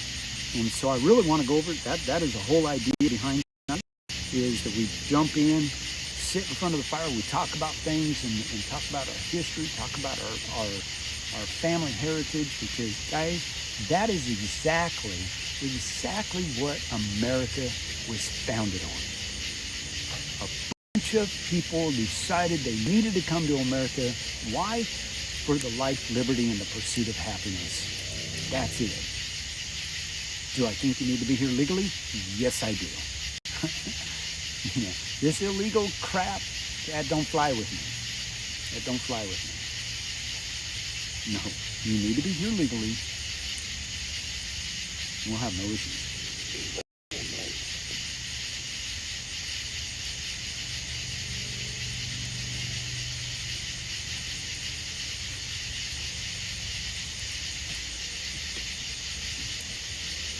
Alrighty, Elaine, thanks for being here. Thank you so much. I hope everything gets going better for you, and stay out of the hospital, okay? Please. Have a great night. Get some rest.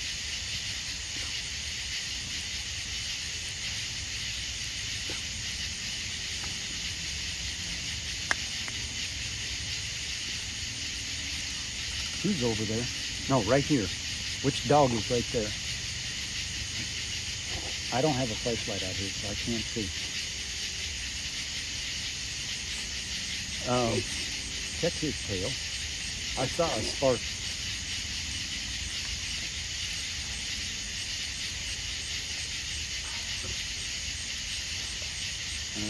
I saw a spark when he come over. I saw a spark. That would have been not been good. You're fine, Marcy. Yep, no problem, Marcy. No problem at all. I totally understand it. The night is relief for me. I'm off tomorrow. Oh yeah, we'll be doing some more. I don't know what we're doing the 4th of July. We may not have another actual probably live stream until we go to Pennsylvania. I don't know. Haven't thought about it. Haven't got that far in advance. 4th of July is up in the air for me, simply just because I got to work.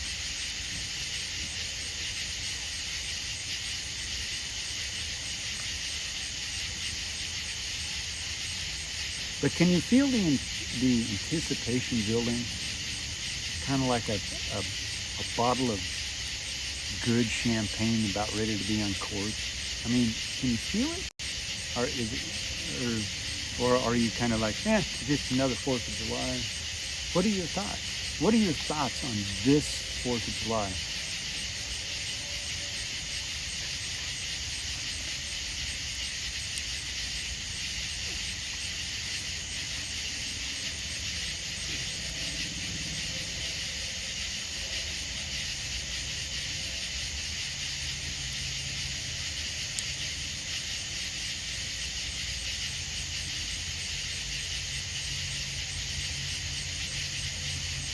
That old mule. Is the string lagging really bad? Copy.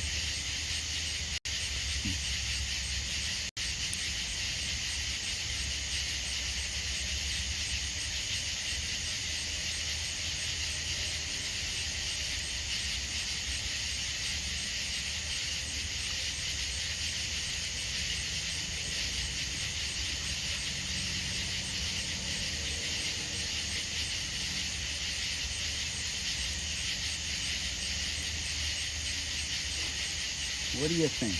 How is this year any different from last year? How is this year any different from 1976? Because I'm pretty sure a lot of us were around. I was a kid. I was in the 6th grade. 1976.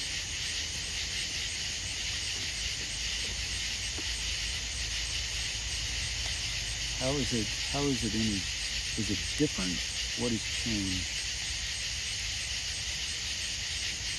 I'm expecting fireworks to go off any minute now. It's kind of why I'm holding off on some stuff. Go lay down. Hi, Roses. Go lay down, baby. Go on. Go lay down. Go lay down. I know it's hot out here. Yeah. Get away from that fire.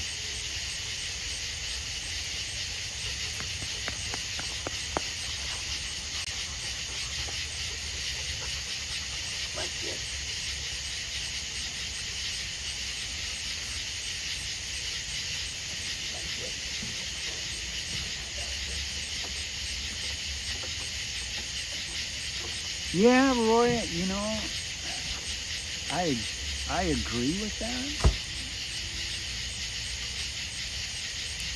I think, you know, as I look around and I look at things and I'm well aware of what's going on, you know, around the United States and the world economics and politics and crap like that.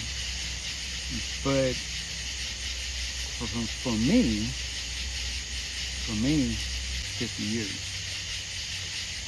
I won't be around.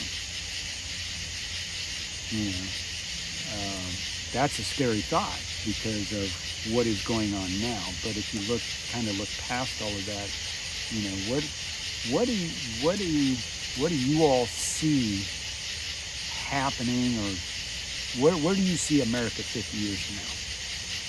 Not 10 years. I'm talking way down in the future. Where do you see America? Are we still going to be a leading figure in the world economic situation? Are we still going to have the patriotic, you know, the patriotism that we have today? I don't know. I don't know.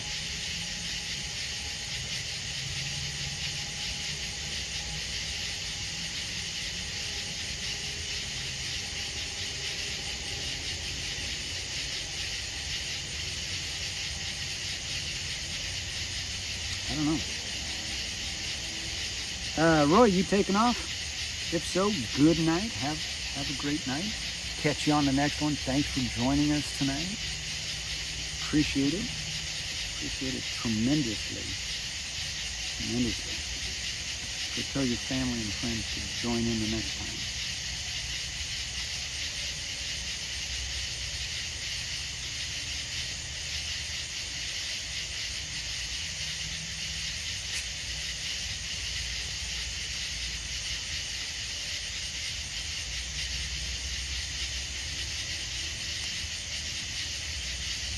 Oh, not yet? Okay. I wasn't sure. I'm looking at the comments. I'm like, what? Cool. Cool. Good to have you here, though. Appreciate you. So, since there's only like 6 of us, I guess, in chat, it's all right. So, like I said, I'm going to be doing a lot of talking tonight. Looking at chat. Smash that. Well, we've got 14 likes or something like that already. That's pretty nice. You're a night wolf. Awesome. You have found the right channel, because I'm telling you, we have in the past, we haven't shut things down till like 4 o'clock in the morning. Yeah, we get to talking, we get to rambling, and we get to having a good time and that. Tonight's pretty chill, but it's a lot of fun. It's a lot of history. So, on that note, I got some stories I want to tell you. Now, these are a mix of famous tales, inspiring moments, tragic events, and lesser-known anecdotes that highlight the resilience, innovation, conflict, and the human side of our nation's past.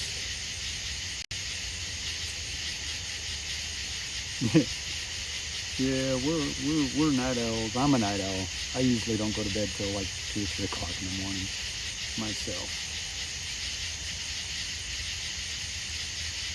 All right, let's get things rolling. This is classic tales of the revolution and exploration. Now these are little fun little nuggets, and I'll read them through. Yeah. Good night, whoever's going to bed. Good night. Catch you on the next one. All right, let's get this party started again. Paul Revere's Midnight Ride in 1775. On the night of April 18th, Revere, along with William Dawes and others, rode to the warned Patriot militias that British troops were marching to seize arms in Concord. The famous "One if by land, two if by sea" signal was from the Old North Church, helped spark the battles of Lexington and Concord, the first of the Revolutionary War. It is a story of ordinary citizens rising to defend liberty. The Lewis and Clark expedition of 1804 through 1806, commissioned by President Thomas Jefferson and the Louisiana Purchase. Meriwether Lewis, William Clark, Sacagawea, a Shoshone woman who proved invaluable as a guide and interpreter, and the Corps of Discovery mapped the West through the Pacific. They faced harsh terrain, wildlife, and diplomacy with native tribes, expanding America's sense of destiny. You can actually go in Wyoming and see where Sacagawea, and I know I'm pronouncing that completely wrong, where she is buried. And Jerry, stop. Jerry, stop.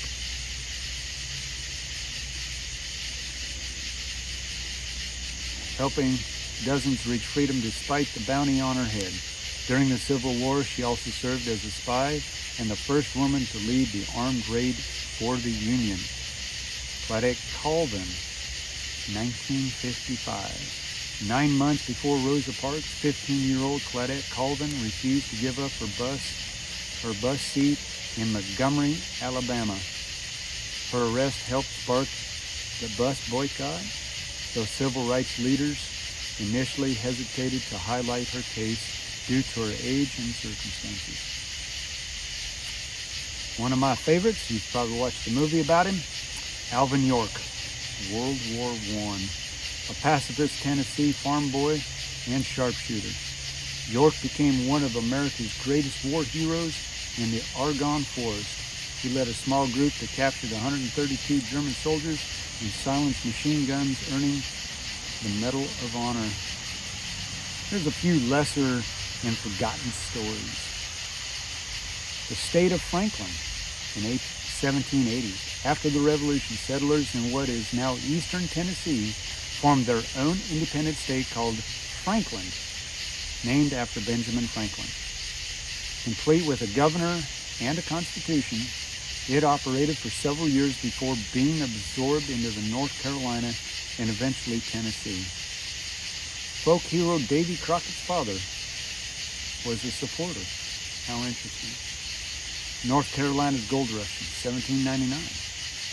Decades before California's famous 1849 rush, a 12-year-old named Conrad Reed found a 17-pound gold nugget in a creek. This sparked America's first gold rush, drawing miners and setting patterns for later boom. West Virginia Cold Wars in the late 1800s to early 1900s. Miners faced brutal conditions in company towns, Union battles including armed conflicts and the Battle of Blair Mountain, the largest labor uprising in United States history, eventually led to better rights, but at great cost.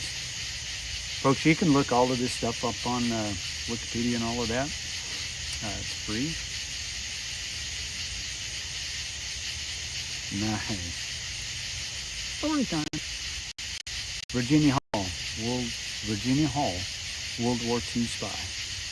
A one-legged American woman, she nicknamed her prosthetic Cuthbert. How funny is that? Became a legendary operative for the British and later the OSS. She organized resistance networks in occupied France, evading the Gestapo despite her disability. Next, innovation, tragedy, and resilience.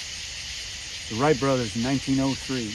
Orville and Wilbur Wright achieved the first powered controlled flight at Kitty Hawk, North Carolina. Their persistence through failures and secrecy revolutionized transportation and warfare. The Tulsa Race Massacre in 1921. The prosperous black community of Greenwood, Black Wall Street, was destroyed by white mobs in one of the worst incidences of racial violence. Hundreds were killed and thousands left homeless. Women of the Mercury program. In the early 1960s, 13 women underwent rigorous astronaut training, often outperforming male candidates in some areas, but were never allowed to fly due to gender barriers. Their story highlights the fight for opportunity in the space race. Wow, who knew that? Who knew? That's crazy.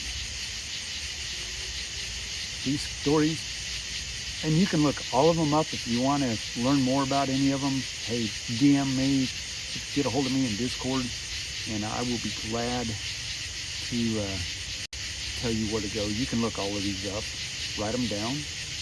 If you want me to post this transcript on Discord, I will do so for you to later go look at and read for yourself.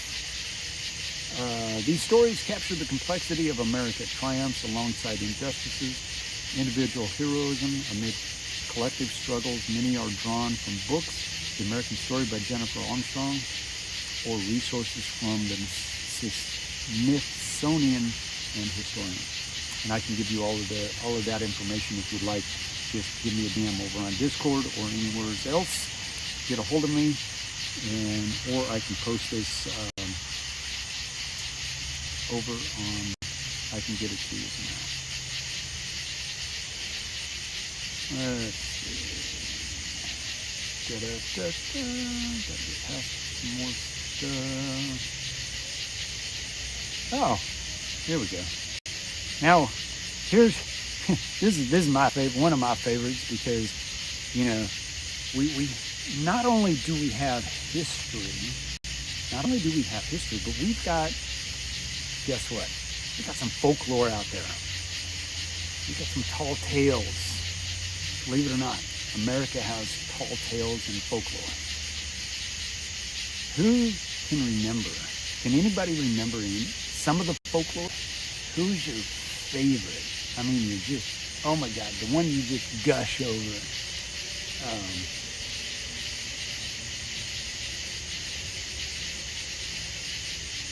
That is incredible. I did not know that. Wow. I did not know that, Tammy. I used to watch Julia Child all the time. I mean, I love her. Her spirit is so funny. So awesome. That is cool. That is cool.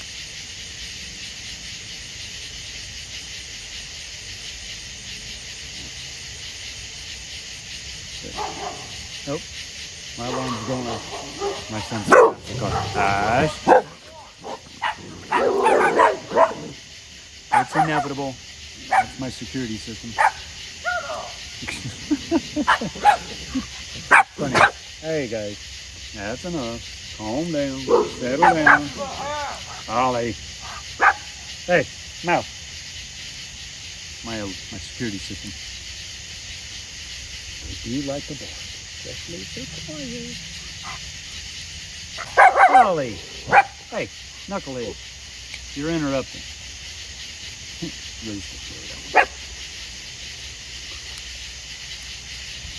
Oh no. Sorry. Maybe that's a good thing. I don't know. God, I wish that breeze would come back through again. Whew.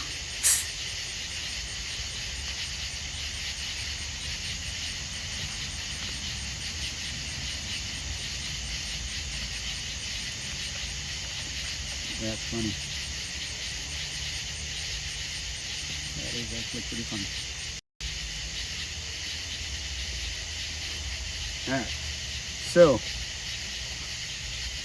does anybody remember Paul Bunyan? Paul Bunyan. Hey. Shut up. You're interrupting me. Go lay down. Rose, go lay down. Go on. Rose, go lay down. Go on.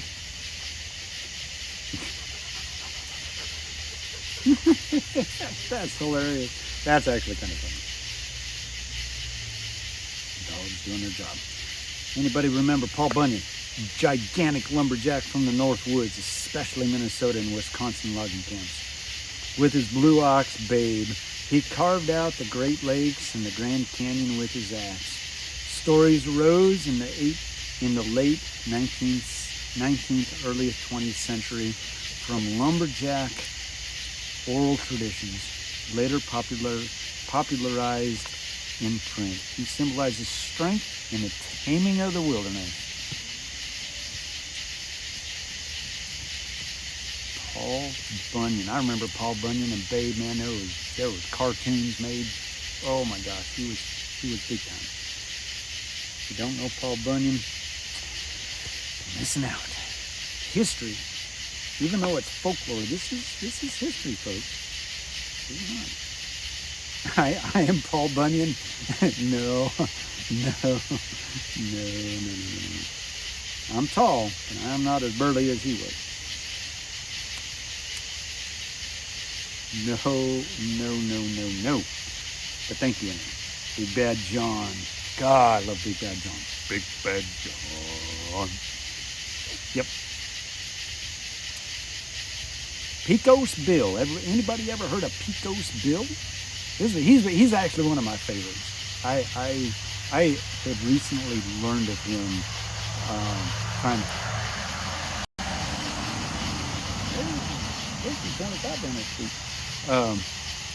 I recently learned of this guy. Looking for some content when I first started storm chasing. Pecos Bill. Ever heard of him?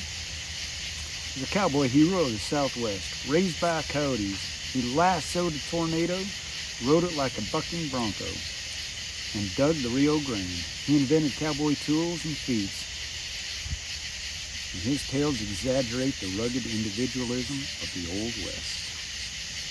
Pecos Bill. They actually have a cartoon about him. Made cartoon, comic books. And fun stuff like that.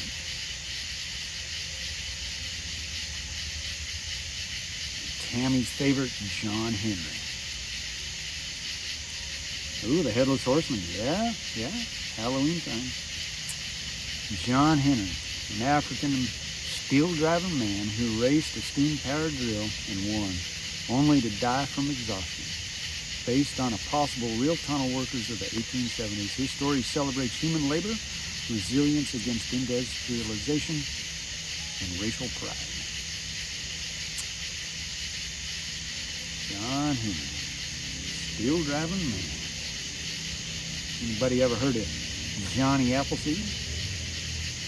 Johnny Appleseed. Johnny Appleseed, or his name was John Chapman, a real 19th century nurseryman who planted apple orchards across the Midwest. Folklore portrays him as a barefoot, eccentric wanderer in a tin hat.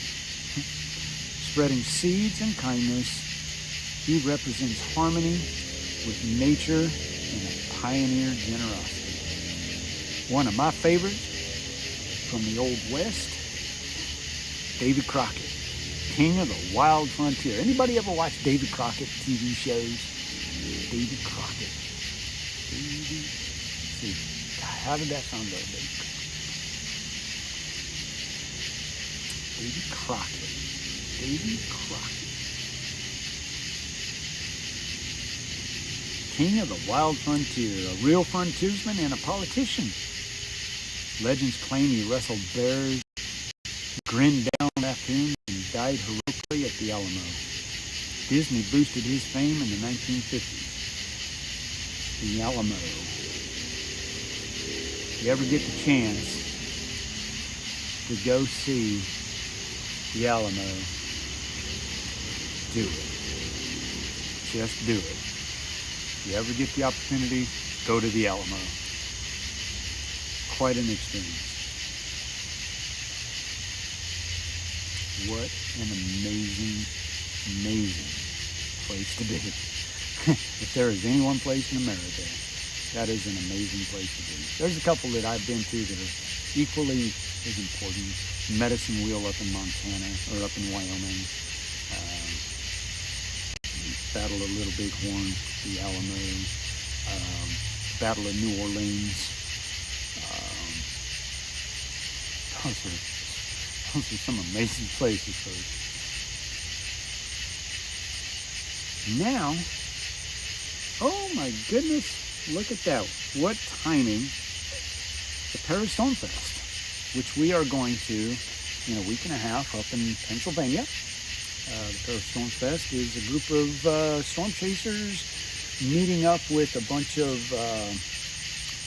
paranormal chasers, which they're going to be talking about ghosts and spirits and cryptids and UFOs and you name it. Siri, stop.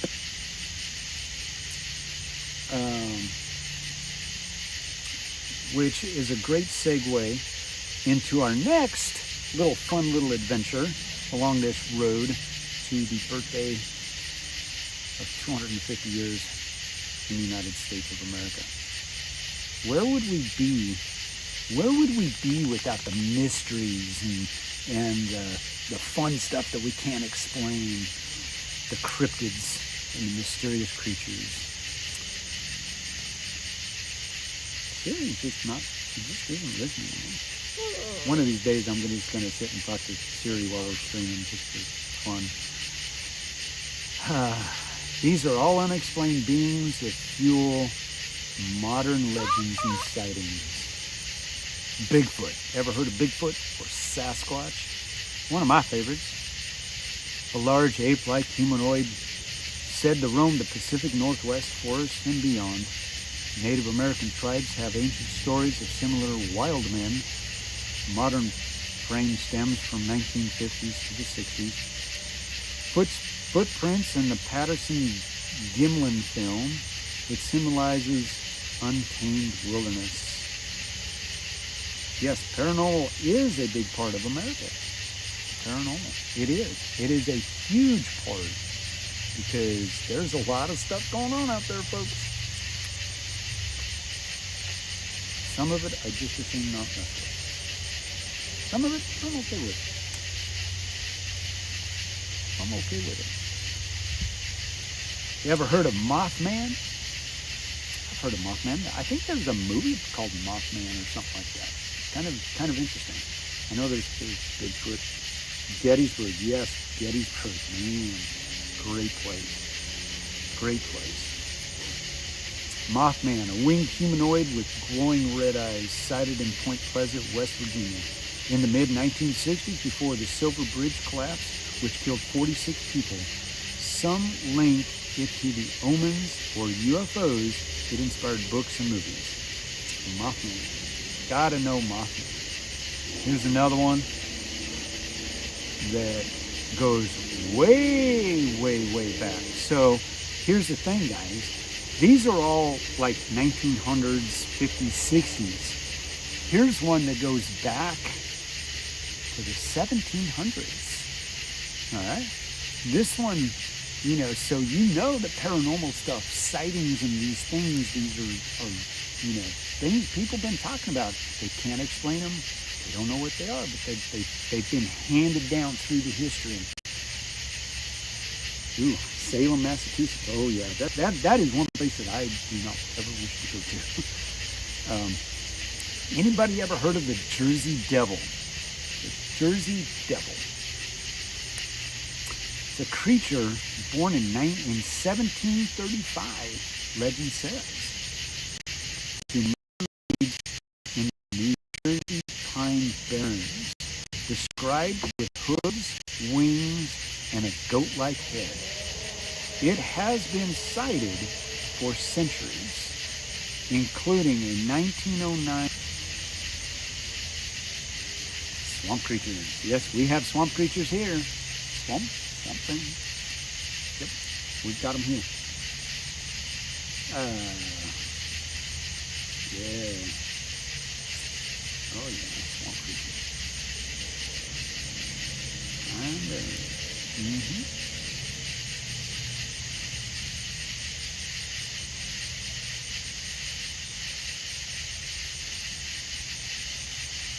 So there are others that are regional, that are kind of legendary, and we've all heard about them. We've all listened to some of these things, and we've read about them. Ever heard of Rip Van Winkle? Washington Irving wrote about Rip Van Winkle in 1819.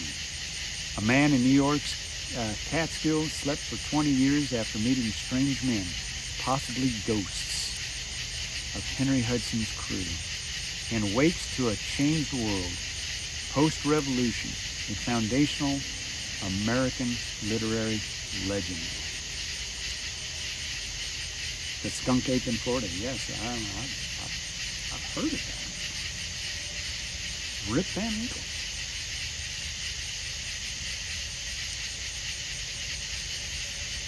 Anybody ever? Now, I have not. I've heard of this, but only recently.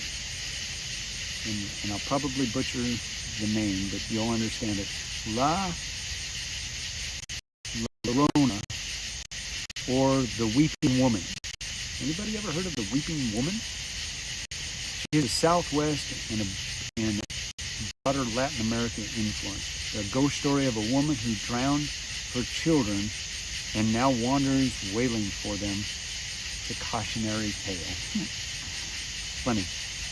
One of my favorites coming up. Native American influences. Okay, this is coming from the Native American side. Many legends draw from indigenous traditions, such as trickster figures or spirits tied to the land. The Kokopelli, or various creation stories. There is actually the crow, the little people. That's who they're referring to, or something very similar to that. The warriors, the little warriors, up in the big horns.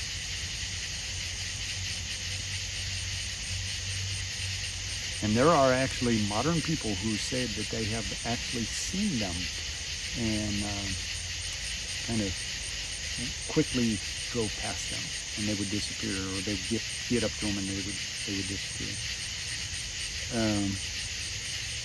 But you can read all about those things there again if you want me to go back over anything. If there's anything else you want to add to that list, because this is just a very short list of some of the legends out there, the folklore. Because listen, guys, America, there's a lot of folklore out there. There's a lot more than just even what we mentioned. Those are just some of the more pronounced ones. Oh really? Oh, I haven't heard about that. Ooh, yeah, fill us in, Tammy. I haven't heard anything about that.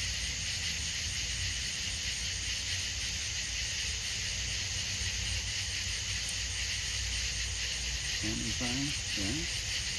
Huh. Interesting. That would be something that I would look into.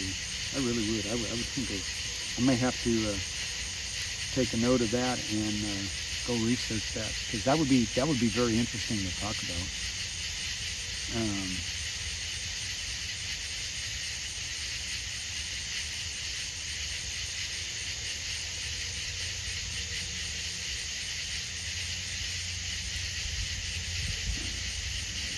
There. Back into.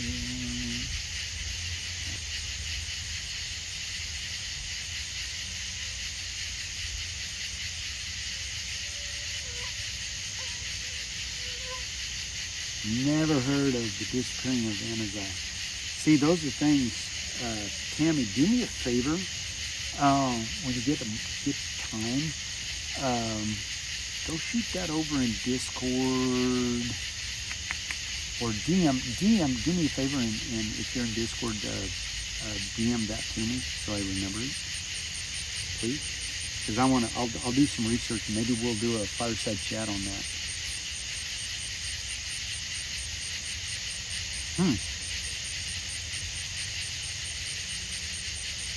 But I think that would be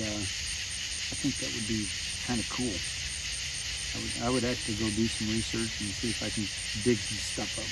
would do some paranormal investigation on our own. I think that would be very interesting to do. I think it'd be fun.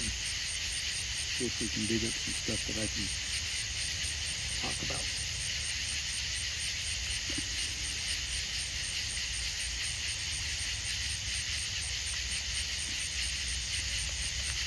Oh, the moon's coming out. I can feel it on my neck. How's everybody doing tonight? Everybody doing all right? Everybody doing okay? Guys, I'm going to go fix the fire real quick.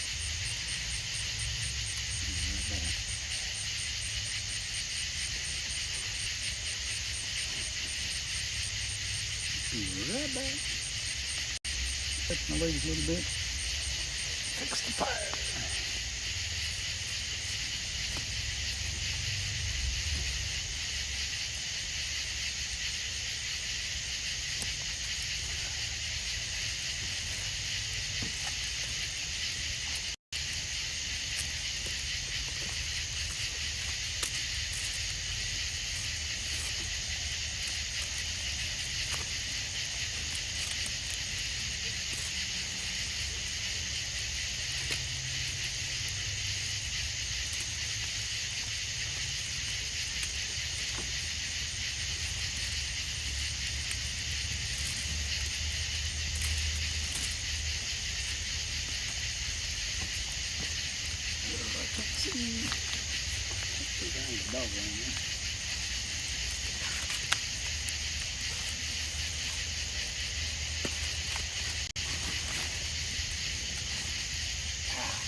There's a little breeze, man.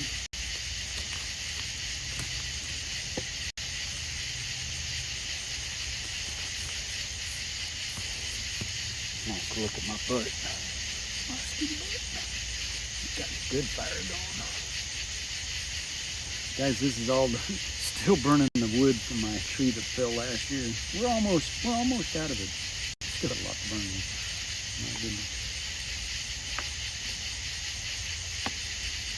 Oh, interesting.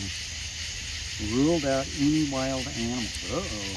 That's kind of wild. That is very, very interesting. Very interesting. Very, very interesting.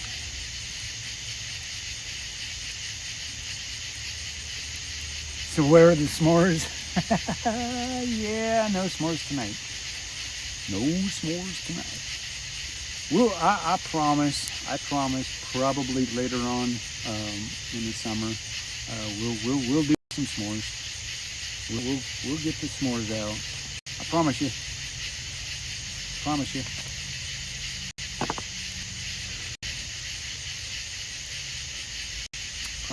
I promise. Hopefully my phone doesn't overheat.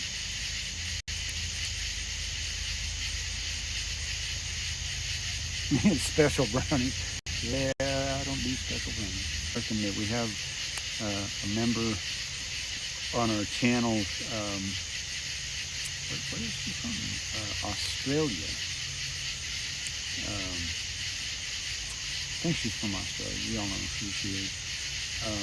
Actually asked how to make them, and she came up with her own version and made them, and everybody's like, "Oh, that's so cool." So.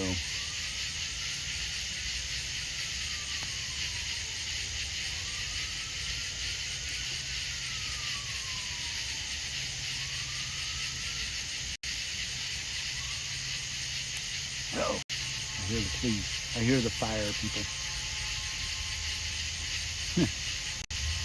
Hope that ain't the fire department trying to come put out my fire, because we're not in a burn range. I know it.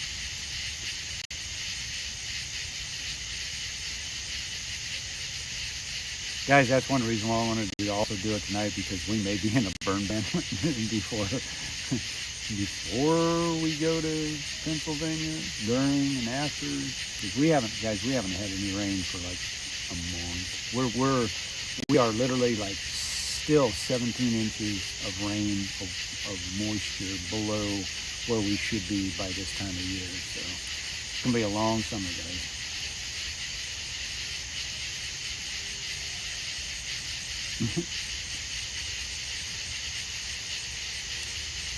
Fire in the hole.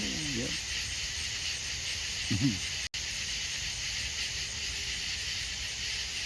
Nice. I'm glad we could be here for you.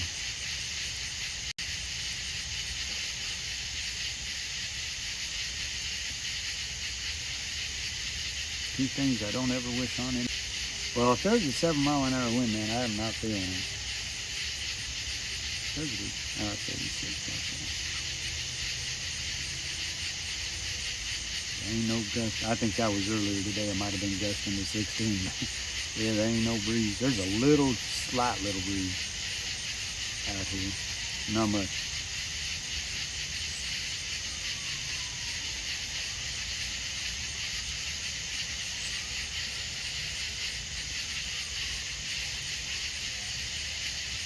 Trying to figure out where the fire trucks are going.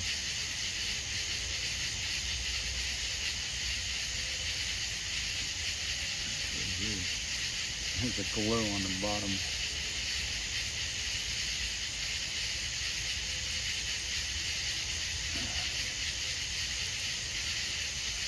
All right. Who is ready to dive into the history, some more history? Anybody?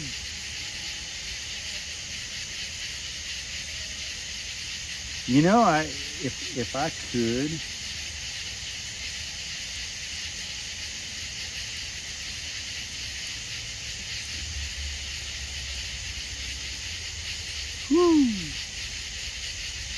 if I thought I could chase on the 4th, if Tammy wanted to do it, I would certainly do it on the 4th, man. We'd have us a 4th of July celebration, watching lightning and storms and what have you. I have not even looked at weather, guys. I honestly couldn't even tell you. Let me look at my forecast. Saturday, if I go up that far. Yeah, we've only got like a 20% chance of thunderstorms after 1. High of 97. I don't see next week doing much of anything at all. I really don't. But if it did, I probably would.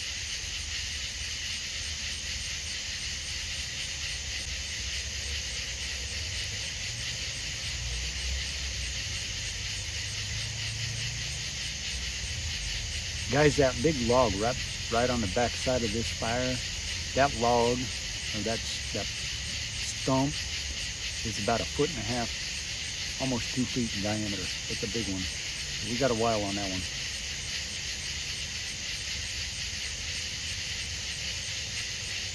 We'll be burning on that for quite a while. All right. We ready for some more history? Dive in. Ready to dive in to what we learned when we first started this show?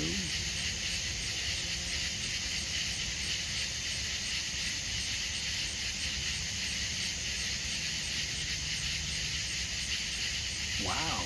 Holy cow. Chicken dance. Not tonight. Do the dance. All right, well, maybe. I tell you what. Give you guys a mission here. Where are we at on the lights? Guys, we've only got 14 lights. I'll tell you what. You guys get me to 100 lights.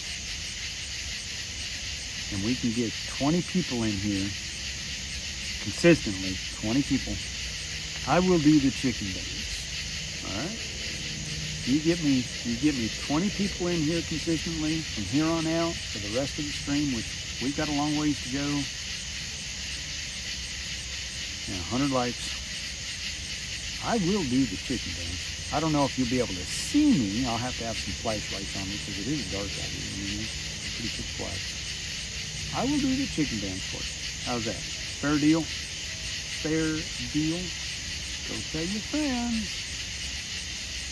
Get them in here. I know the stream is kind of laggy, and I get it, but bear with it. It's hot out here. I'm surprised my phone hasn't shut down. Knock on wood. Guys, give me 20 consistent people in here and 100 likes. And I will do the chicken dance for you. Okay? That would be fair and fitting.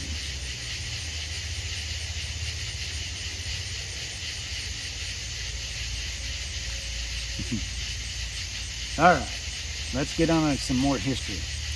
So what I've done is I've taken earlier in the stream, if you're just joining, go back to the beginning. We've had a little history lesson, kind of captioning the history of 250 years, starting from when first found the Americas the other night when I put all this together. To me, is very interesting. If you love history, this is going to be for you. You can look all of this stuff up online. I pulled this all off of AI. AI put all this together for me, and it sounded pretty darn. It's very, very well done. And so, if you disagree with AI, that's okay. I understand that. But in situations like this, AI has its place, and it put it all together and made it sound really cool. All right. So AI does have its place. Some things I question, but in this instance, it's very fitting. It was very, very helpful. So let's get on with it. So this is the history of the United States is the story of a nation that grew up from diversity and grew from a diverse, kind of recapping, a nation that grew from diversity, indigenous cultures, and European colonial settlements, also into the global superpower shaped by ideals of liberty, immigration, conflict, innovation, and ongoing debates over democracy and equality.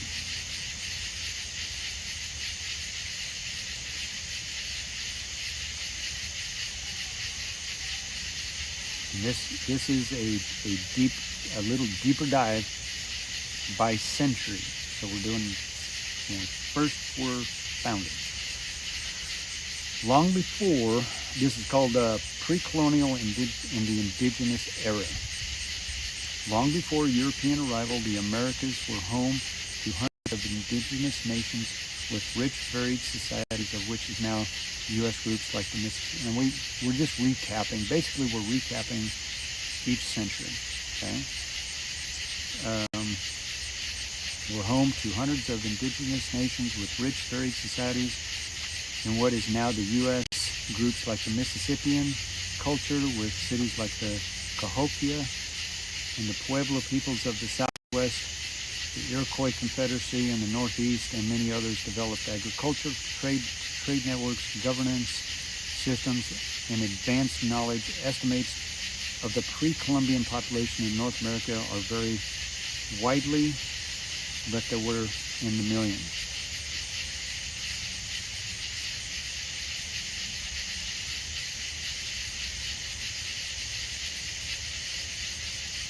European colonization, 1492 to the 1760s. And like I said, this is just a recap going back through each century. And if there's anything you want to talk about, or that you may have more knowledge than what I have, feel free to jump in and let me know. In 1492, Christopher Columbus' voyages initiated sustained European contact, leading to the Columbian exchange, or the transfer of plants, animals, diseases, and people. Spanish explorers and settlers established outposts in Florida and Southwest and California. French focused on fur trades in the Great Lake and Mississippi Valley. English colonies began with Jamestown in 1607 and in Plymouth in 1620, followed by others along the Atlantic coast. You can go back and deep dive those a lot further.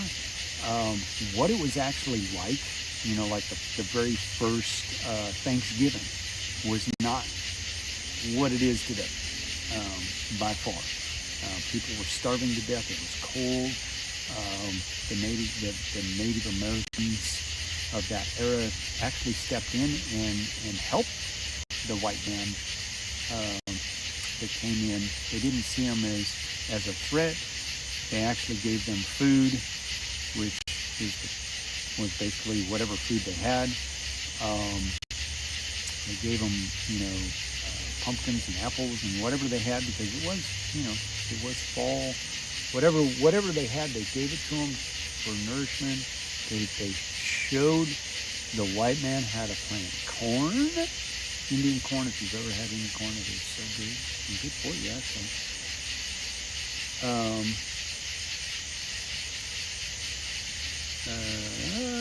English colonies began with Jamestown and Plymouth, followed by others along the Atlantic coast.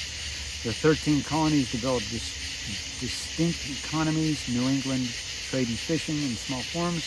The middle colonies, diverse agriculture, and the southern colonies, plantation, slavery-based tobacco, rice, and later cotton. Enslaved Africans were brought starting in 1619, growing into a central and tragic institution, especially in the South. Conflicts with Native Americans were frequent as settlers expanded. The American Revolution and founding. See, we've already been through this a lot. Kind of says Cortez went as far as central Kansas when he was looking for the Mexican gold, along with Sona. Yes, and that is another bit of history. There were a lot of these what do they call them? I call them adventurers, but there was a the Gulf of Mexico, and got into the United States and looking for various other things. And so yes, Cortez. I remember learning about Cortez and that in my history lessons. The conquistadors, yes, very much so. Very interesting group of folks. Tried to change, South America. Kind of makes you wonder what happened to the Mayans, because that would have been about the time that they showed up. So there was a lot going on back in the day, if you will.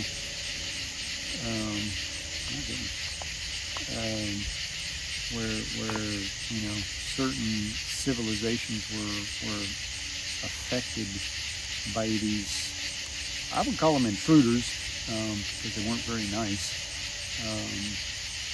in their delivery of what they were trying to do.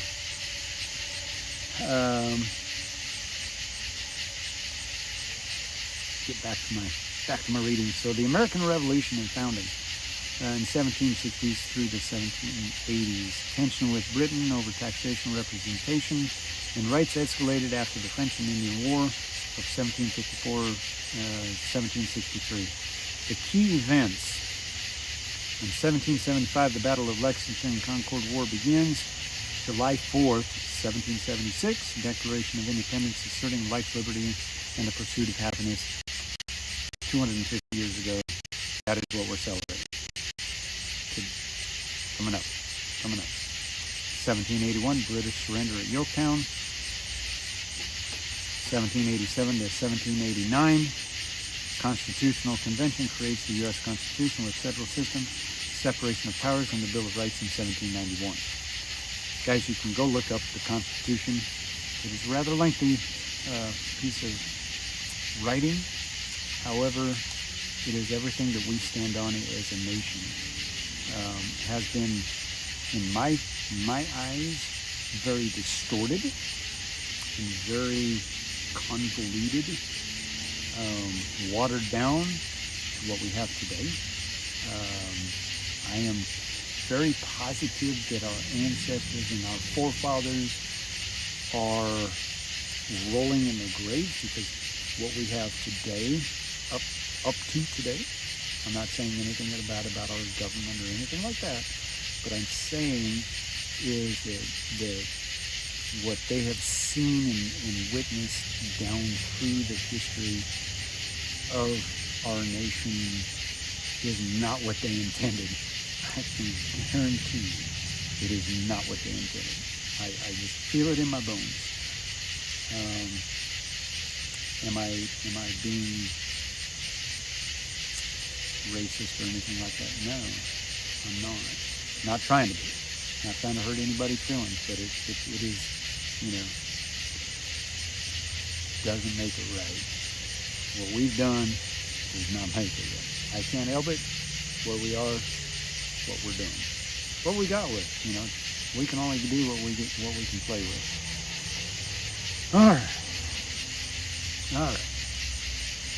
1787 to 1789 Constitutional Convention creates the U.S. Constitution, federal system, separation of powers, and the Bill of Rights in 1791. George Washington became the first president in 1789 and to 1797. Early challenges included the Whiskey Rebellion, the partisan divides, Federalists versus Democratic Republicans. Like I said, this is a recap of what we did earlier, just a little bit, just fine-tuning, getting in. We can talk about it. Rebellion, partisan divides, let's see, and the Louisiana Purchase in 1803. You guys remember learning about the Louisiana Purchase and what it meant? To deep dive into that, there is actually, here in the state of Arkansas, you can actually go where and stand. Hey Amanda, good to see you. I got you, Kim, no problem. How are they doing over there? Hope they're getting onto something. Good to see y'all popping in. Go tell everybody over there on live when they get done. There is a place here in Arkansas where you can go and visit, and it's a national. I think it's a national park. It might be a state park, but you can actually go where they actually signed the Louisiana Purchase, and you can walk on the land and oh man, I'm yet to go there. I know it's there. I've been wanting and aiming to, and I think that would be a fun little history live stream at some point. I think that would be great. But yeah, Arkansas, part of the Louisiana Purchase. Who knew?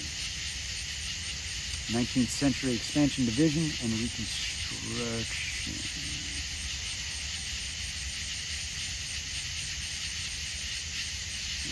That is not what I want. I gotta go back. So that was basically an overview of the 1700s. There was a lot more happened. 1700s, obviously. Come on.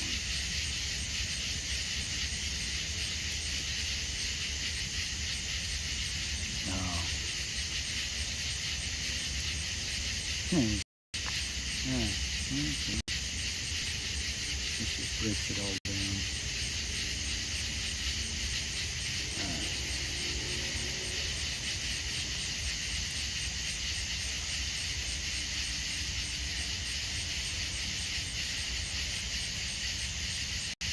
Alright, so the 19th century expansion, division, and reconstruction. Great to have everybody in here. Thanks for joining us as we do a history lesson of the United States of America, celebrating America's 250th birthday. 19th century expansion. Like I said, we're kind of recapping everything century by century. We're going to dive into the 19th century, which would be the 1800s. And you might find it a little bit interesting. If not, well, I don't know what to tell you. But it is very interesting. I think there's some things that we have all learned, we've all come to learn through our history lessons back when we were in grade school and high school and college even. Some fun stuff. Might pique your interest. If you want to go look this stuff up, feel free. You can Google everything that I have mentioned tonight. Everything is online. However you wish, I can post all of this somewhere. If you'd like me to, let me know. And I will certainly do all of that. Yes, it is Cliff Notes. It is very much. This is not, if I really wanted to, I could go further. You can do, there's so much history. You could get into the Revolutionary War. That in itself is one subject. You can get in, and the different battles. I mean, you can break it down however you want. This is just a condensed version of the history. You are so correct. Cliff Notes, and you can take it from there. Just kind of the highlights. That's a good way of putting it. There's a very good way, Tammy, of putting it. Cliff Notes. And now we're reiterating exactly what we did 3 hours ago now. Been doing this for 3 hours. 19th century expansion, division, and reconstruction, 1800s. Westward expansion, manifest destiny, drove settlement. Key events included the Trail of Tears, and we've talked about that. Forced removal of Native Americans, the Texas independence of 1836, the Mexican-American War in 1846, 1848, adding vast territories including California and the Oregon Trail migration. Also, one deep throat, British thought they were going to take over back America take back the United, their land. And it lasted 30 minutes and got decimated by a bunch of guys who decided that they were going to defend what they already had down in the Battle of New Orleans. One of the greatest battles, and you can go walk the land and let me tell you, when you study the Battle of New Orleans, you know the song that was written about it. In 1814, we took a little trip, along with Colonel Jackson, down the mighty Mississippi. Took a little bacon, we took a little beans. Da-da-da-da-da. Fired our gun to the note. Yeah, you know the song. Anyway. Hey, D-Man. Good to see ya. Leslie, good to see ya. That is one of the most amazing battles. Lasted 30 minutes, and they were ripped to shreds by a few guys, early guys who just were not going to give up. Militia, literally, they keep it mode, but not really. You can see where they built the mound, the fortress, where they fortified themselves. Like I said, the cannons are all still there. The trench that they built, and filled with water and keep them at bay. And they had little trenches out there and turned it into like a swamp. Kind of crazy. But so anyway, we'll continue on. Sorry, I got sidetracked. The industrialization and reform. The North America industrialized the South, relied on cotton and slavery movements and women's rights. The Seneca Falls in 1848, and abolition grew. We all know about that. That was a very scary time.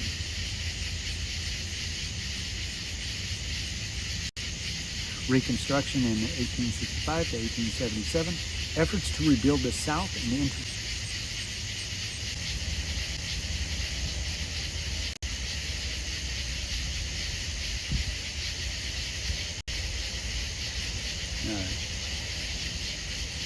think they just stopped. Haven't lost the stream. I don't know. Hello. I ain't gonna do this though.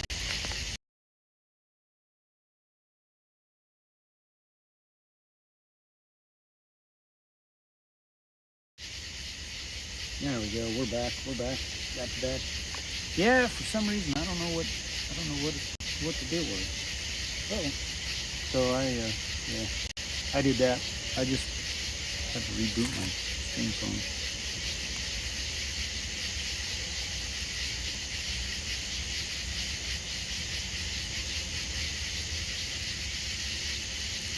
Oh, that's interesting stuff, Leslie.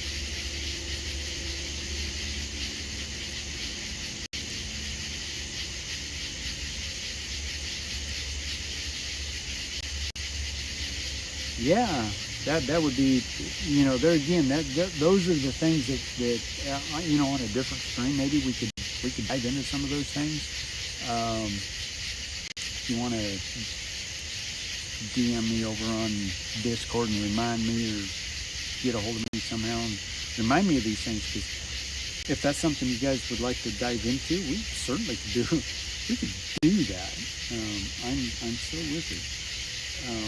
And I'm not afraid to do any of that.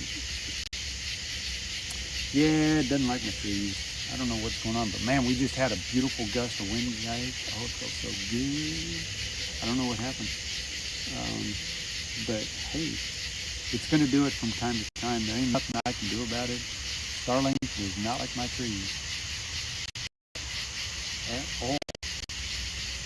So, jumping back. The Gilded Age, let's see, okay, the Gilded Age, rapid industrialization, railroads, immigration from Europe and Asia, urbanization, and robber barons. Native Americans' resistance ended with events like Wounded Knee, Spanish-American War in 1898 marked the emerging global power. Also, add in there in 1876 was the Battle of Little Bighorn, which, as you all know, Custer was defeated horribly.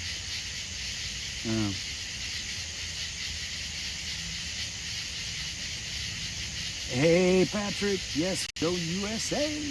Yeah, we're just having a big old time. I'm surprised. Y'all missed it earlier in the stream, man. I had just started going into this, the overview of what we were going to be talking about, and all of a sudden, man, boom, boom. It was pretty spectacular. I wish they'd do it again. I'm surprised that they haven't. But yeah, Patrick, good to have you in the stream, buddy. Hope everything's okay. Hope your car is all right. I saw what you had texted me. Yeah. But anyway, so that's what we're doing. We're just doing a little Cliff Note history of the United States of America for the past 250 years. This is my take on it and celebrating it as best I know how, through a fireside chat, giving everybody a voice in whatever they want to talk about. Okay, we are done with the 19th century. Like I said, these are just cliff notes.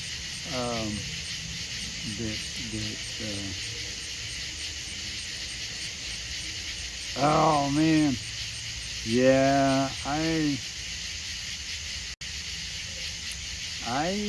let's see what I've got to work the 4th, Patrick. I don't get off until 7, and I'm not for sure what we're doing. We haven't really made any plans yet. Yeah.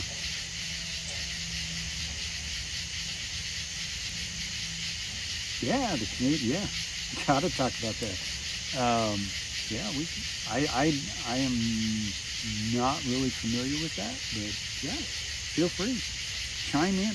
If you've got any nuggets, and you want to talk about them, feel free. We can definitely talk about it. Like I said, this is just an overview of things that I've come across and found. and I know there's a lot missing. There's a lot of holes in it, but it's only because, and I'm going to be straight up honest with you.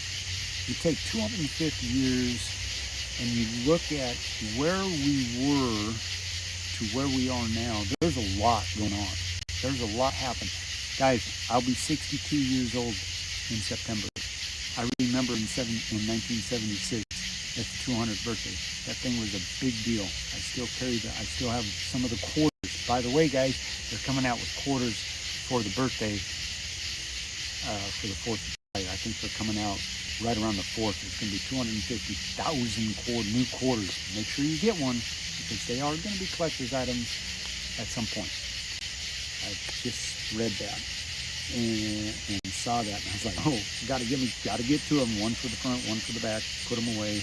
Put them in a safe place and hand those down to your grandkids.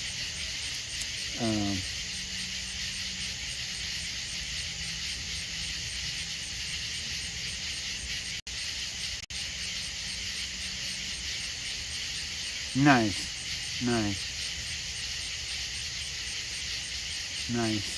That sounds like a good plan. Good plan. But yeah, there is so much that happened. I mean, any one of these been died for, and you can look at it in all different aspects. How many Irish lost their lives? How many Irish were enslaved? How many Scots were enslaved? How many Americans were enslaved? A lot. It wasn't just one group of people. And I think we need to really remember that.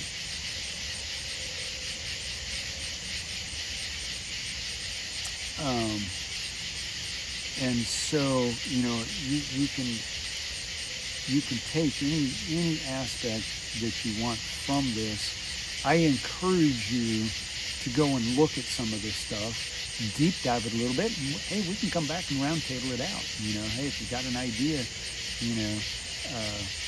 shoot me a DM as an idea or a suggestion for a fireside chat.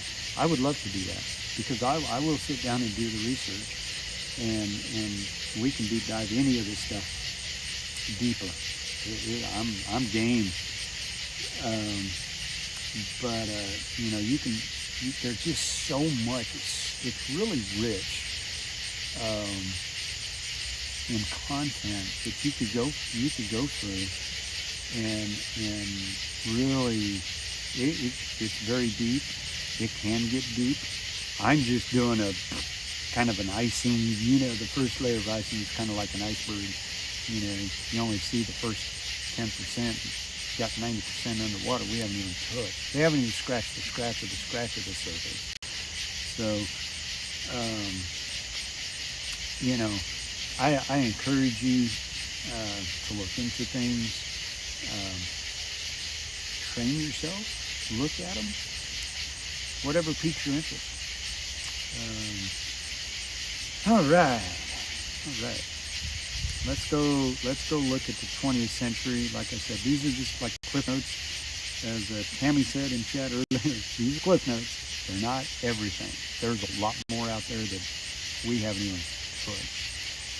And there's really, you could spend months, years looking at some of this stuff and learning it. So the 20th century, wars, prosperity, and transformation. This 20th century, the 1900s. Progressive era in World War I. Reforms addressed monopolies, labor and suffrage, the 19th Amendment in 1920. U.S. entered World War I. That's a whole category all on its own, the women's suffrage. The 19th Amendment alone is something you can dive into and what it took for them to get there. The Roaring Twenties, that's a whole different era.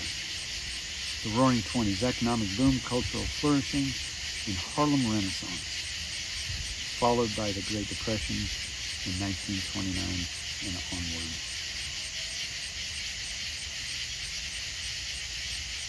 Like I said, you can take any one of these little snippets and go to town on it.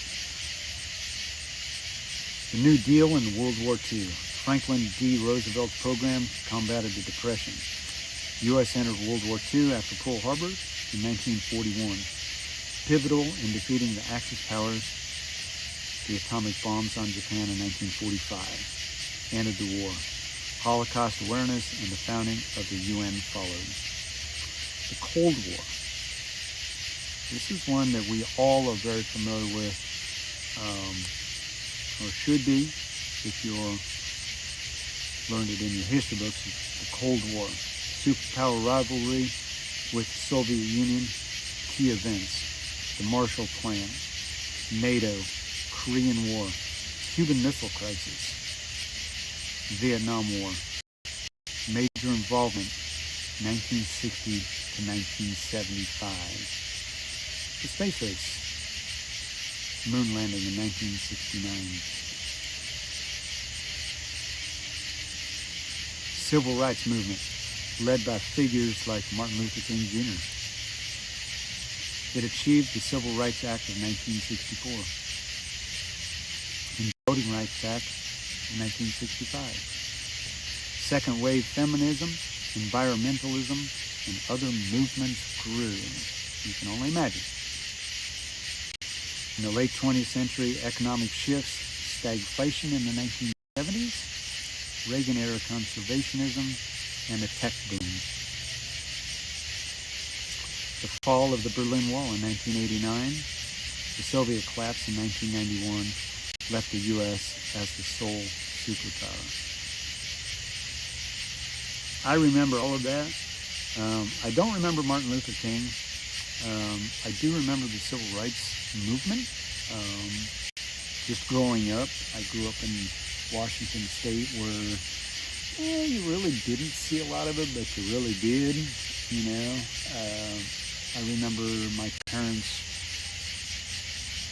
we took a trip down to California. Ended up in a place called Watts, California, by accident. I took a wrong turn. And I remember having rocks thrown at us. I was like, why are people throwing rocks at us? You know, my dad kind of said me, said, son, because we're white, we were in a black neighborhood. Watts back then was a very bad place to be. As far as I know to this day, it is still a bad place to be. But, you know, I learned about racism and all of that. I had a, you know, we modern era back in the 90s.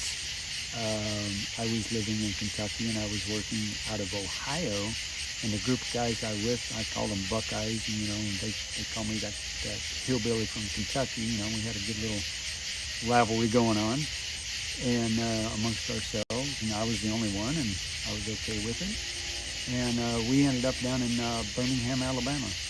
We were doing a job down there, in construction work, and we walked into a certain restaurant, and now you got to understand that my boys from my Buckeyes had a very northern accent.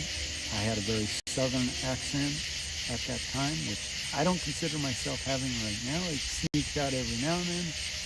But we sat down, we started ordering, and I remember to this day like it happened yesterday. The waitress absolutely said, "I'm sorry, but I do not serve Yankees." And I kind of looked at her and I said, "Excuse me, ma'am, what did you say?" She goes, "I do not serve Yankees." I went, "Really?" I said, "Well, ma'am, let me set you straight." I said, "I was born and raised on the West Coast, and by the grace of God, I live in Kentucky. My brothers here, by the grace of God, are from Ohio." And about that time, my boss stood up, squared back. I could see the fire and the fury in his face. And about that time, the manager stepped up. He goes, "Is there a problem out here?" I said, "Well, sir, yes, there is. Your waitress here does not want to feed my friends." I said, "They're from Ohio. I'm from Kentucky. I said, you got two choices. You either feed us or we walk out of here. And we're starving to death. Your choice. Would you believe that man turned around, tucked his tail, and walked away and never said another word? I said, come on, boys, we're going out of here. We drove 2.5 miles down the road. We found a little mom and pop southern place. I mean, we're talking greasy spoon restaurant. The absolute dive. Walked in, and this lady greeted us and said, what do you guys have? Without ever speaking up. And I was like, man, I'll take some coffee, and they said, well, we'll have, and without hesitation, she did not one time ask us where we were from. She knew they were from the north. She kind of figured out I was somewhere in between. But they took us in and fed us. They treated us like kings. And I was like, you know what? I would go back there again. So I have experienced that. I know what it's about. Did I enjoy it? No, because I didn't think twice about it. And would I defend that again today? Yes, I would. If somebody ever wanted to, if I ever had friends and they were ever in the South and somebody ever stood up like that, oh man, we would have a fight. Because that's the kind of crap that I don't put up with. I wasn't raised that way. You respect people. I don't care where you're from. I don't care if you speak a different language. Don't matter. Treat me with respect, I'll treat you back twice as much. And so yeah, I've experienced it. I know what it is firsthand, and it's not a good place to be.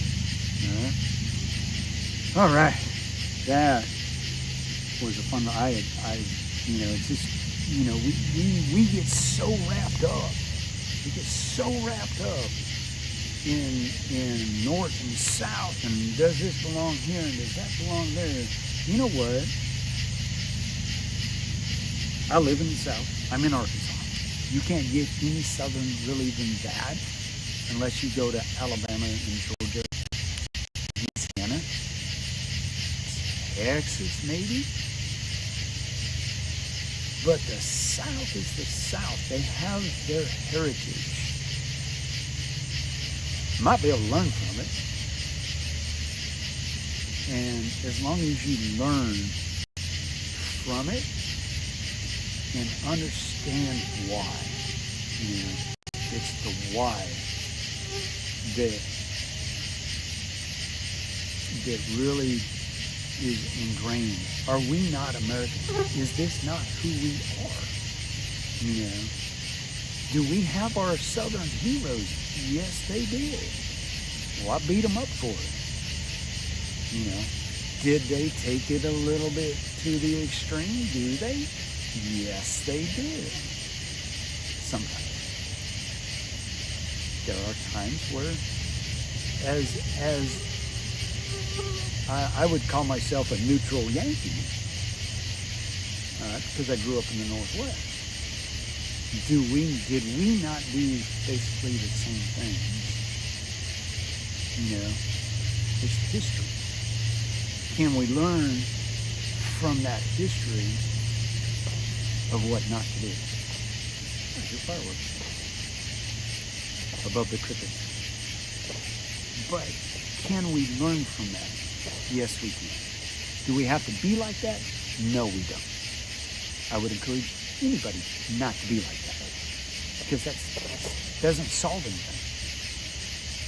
What solves it is to understand it and acknowledge it and say, yep, I'm not going to be like that. I don't have to be that guy. I don't have to be, a racist. I understand racism. Okay? I understand. I'm not trying to talk to you guys so much. I'm talking to future. All right? Because somebody long past after I'm dead and gone is going to watch this video and they're going to go, holy crap, Never thought of that. Because if we don't get it, all right, if we don't get it, they're not going to get it. And that's part of our history. You've got to understand the history to be able to understand where to take it. You learn from it. You learn what to do and what not to do. You learn how to grow past it.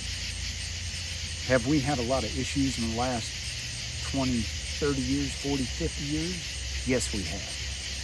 We've had a lot of problems. We've had a lot of issues. We've had a lot of protests. You know, I have been a part of some of those protests. Do I agree with them? Some of them yes, some of them no. You know, it's one of the things, and I'll be honest with you, and I'm not trying to discredit anybody. That is not what I'm about. Guys, I was part, my wife, my family, back during COVID. All right, I'll start off with COVID. We were part of the national convoy here in the United States. We were part of that. We drove from Arkansas to Hagerstown. I can now officially say that because of where I work. I had to keep it hush hush. All right. We were part of that. You know, I did not ever make it to DC on my choosing. However, I stood and listened to a certain senator talk to us and what we wanted, and he took that back, and there were negotiations out of that, of which were profitable. Some people would say no, some people would say yes, some people would negative. I'm going to tell you, when we were driving, all right,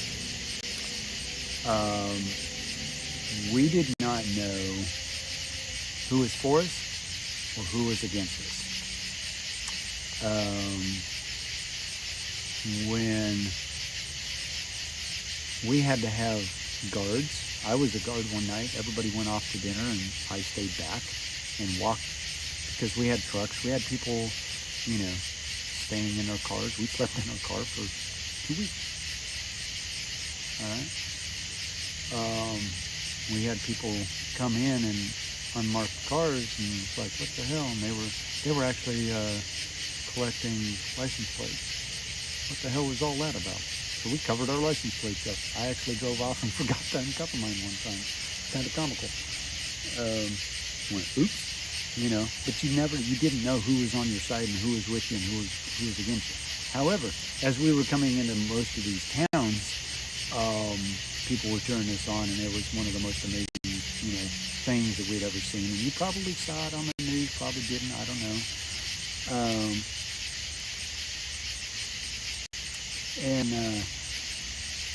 And you know, when we finally got to our destinations and that, I mean, the police were on our side. You know, we had escorts into our stopping points, and you know, it was kind of cool. Got to meet some pretty cool people. And in our final destination in Hagerstown, I mean, guys, go back and look it up. Some of the pictures, look it up. Convoy of Hagerstown. And you see all of those people. I was a part of that. Okay. We were all united. We were all different nationalities. We all had ancestors that come over, and we were all fighting for one thing. And that was because things were being imposed on us that were not legally, should not have happened. And it was quite the experience. I mean, I met people from all over the United States. I met people from all the way from Seattle, California, Montana, Wyoming, uh, Colorado, and all points in between. Arizona, there were people from Arizona there. There were people from New Mexico. You know, we were all there. We were all united, and it got sketchy. I mean, there were some sketchy moments where we had to jump in a car and run, fear for our life type thing. And where we were going, we were never told. I was kind of told because I was kind of in a core of people, but we had to keep things hush hush. Anyway, you know, we had the riots, you know,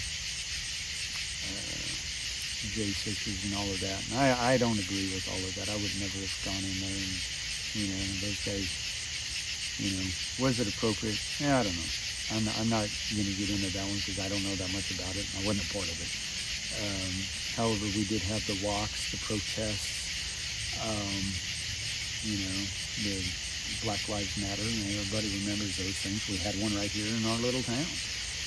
And I was an observer because these people were known to tear things up and blow things up and catch things on fire and da-da-da-da-da. And so I went as an observer, and where I work, we actually barricaded ourselves in, and we were talking about it, and that's why I went to observe. And we got into a scuffle. Nothing happened, you know, serious. It's like, you know, the sheriff's standing right there, and he's checking weapons. One guy had an AK. Thank God it was unloaded, but the sheriff was right there, and he says, I'm going to look at it.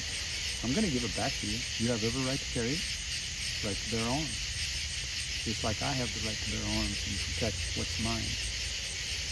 And they ended up marching down, and we got all the way to our Walmart over here, and it was kind of funny because we were sitting kind of above them, and we had a certain group of people that were heavily armed, and they were actually called upon by the sheriff to come and help out, not to do anything major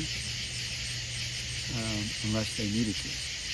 Okay, but the police were there, and so, you know, they were there to keep control, if you will, on both sides. Because it could get very heated. It was a very heated subject.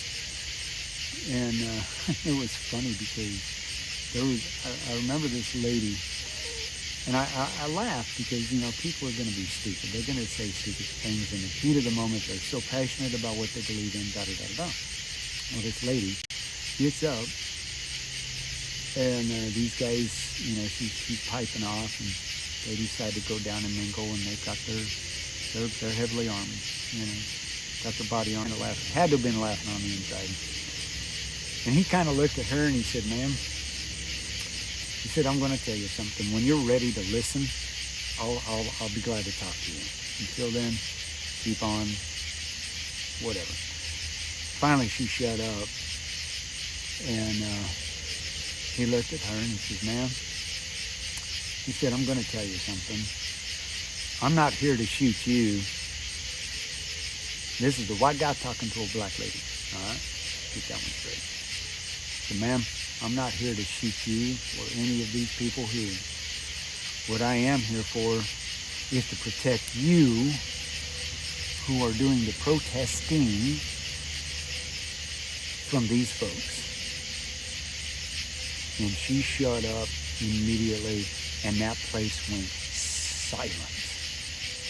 I witnessed that. I've got the pictures. I got the videos. I kept them.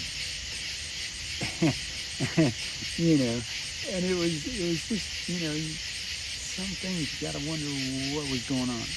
But that's our history. We lived that. We were part of it. And, you know, it's okay. It's okay. I get it. And yes, the stream is lagging and blah, blah, blah, blah, blah. But where do we go? Where do we go from here? Where does America go? Anybody got any ideas? What are your thoughts from today going forward, where do you think, or what do you see, where do you see America go? I want you to think about that while I go get the fire stirred up a little bit, and tell me in the chat. Go ahead and let's talk about that, because it's actually really important that we understand all of this. And if we've got anything to say, hey, now is the time to say it. All right, I'm going to go get the fire stirred up. You guys think on that question?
Look at that pretty cool fire. Got one on fire. That don't matter. I got 15 more. Welcome back, everybody.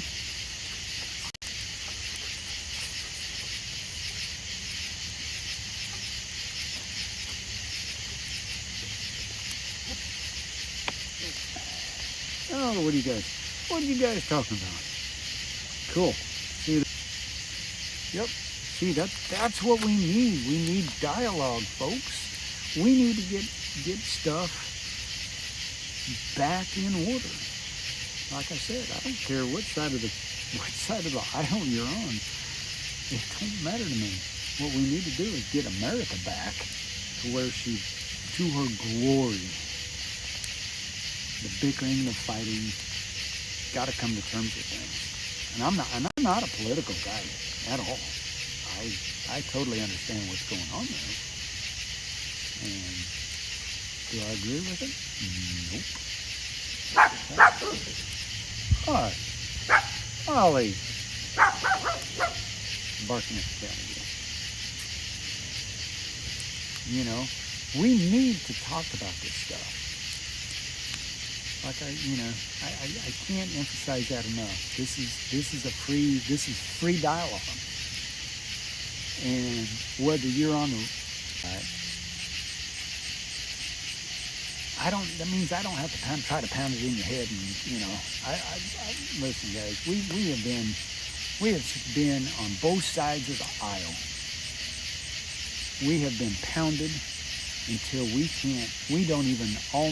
almost don't even know who we are. We almost don't even know who we are as a nation at this point. And I'm serious when I say that. Please correct me if I'm wrong. But as a nation, we need to come together. As a nation, we need to take some pride. As a nation, we need to take some initiative and do the right thing for our nation, and it's got to start now. Are we there? Oh no. Are we going to get there? Hopefully. Hopefully we can learn from our past mistakes. Hopefully we can learn from our history of who we were and where we came from. Okay? If we can do those things, and we can come together, sit at the table, and discuss it, and logically come up with a solution, we'll thrive. We will be that. Is there going to be some bloodshed? Probably. Are people going to die? Probably. But is it... Holly, that's enough. Are we just going to sit back as a nation and let these things happen to us? I don't think so.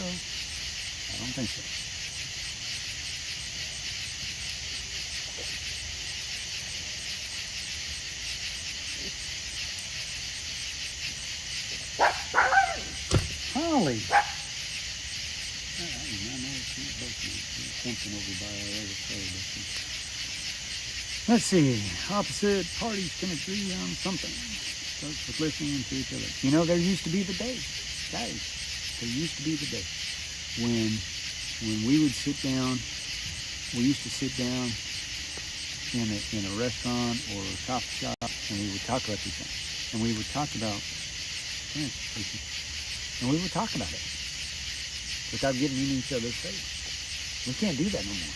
Boy, you can't talk about this or that because you're going to offend somebody. Well, I'm done with that. If I offend you, I'm sorry. But at least have the guts to say, hey, wait a minute. That ain't necessarily right. I may be wrong. 9 times out of 10, I usually am. And I'm willing to admit it. So you got to have the guts to admit your faults. And we all have faults. We're not perfect. We're human. Yeah.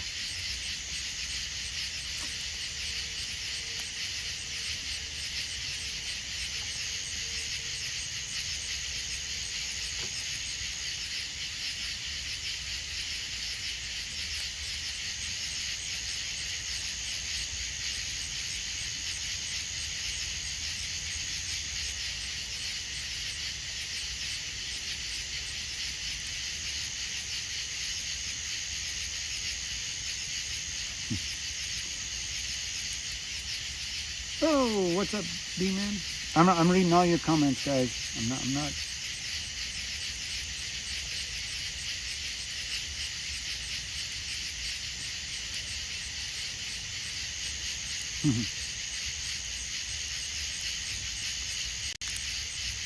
Yay, everybody, keep D-Man in your prayers if you can find get a decent job. That's awesome. That'd be so awesome.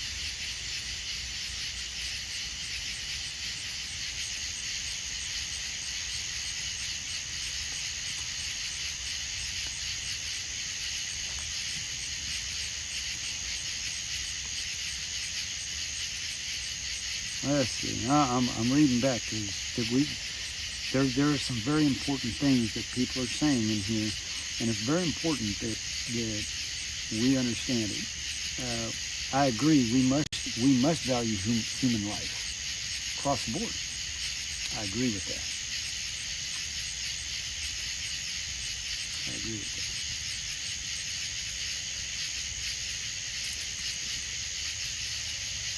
that. Yeah. And it might stream just stop. Really? Can't tell if maybe there we go. I lost my train of thought. What was I talking about? What was I gonna say? Dang it. Dang it, dang it, dang it, dang it, dang it. Dang it. Let's see. Oh. I forgot it. Oh well, it's gone. I was going somewhere. Holly is actually a Dachshund Pomeranian. She's miniature Dachshund and miniature Pom mix. So she's a Dachshund? Pomman? I don't know. She's miniature Dachshund and miniature Pomeranian, half and half. Ooh, nice, O'Reilly. That's awesome, D-Man.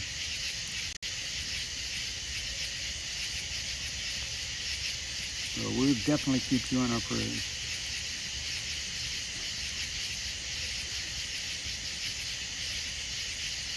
Exactly, Tammy. Our ability. What do you think?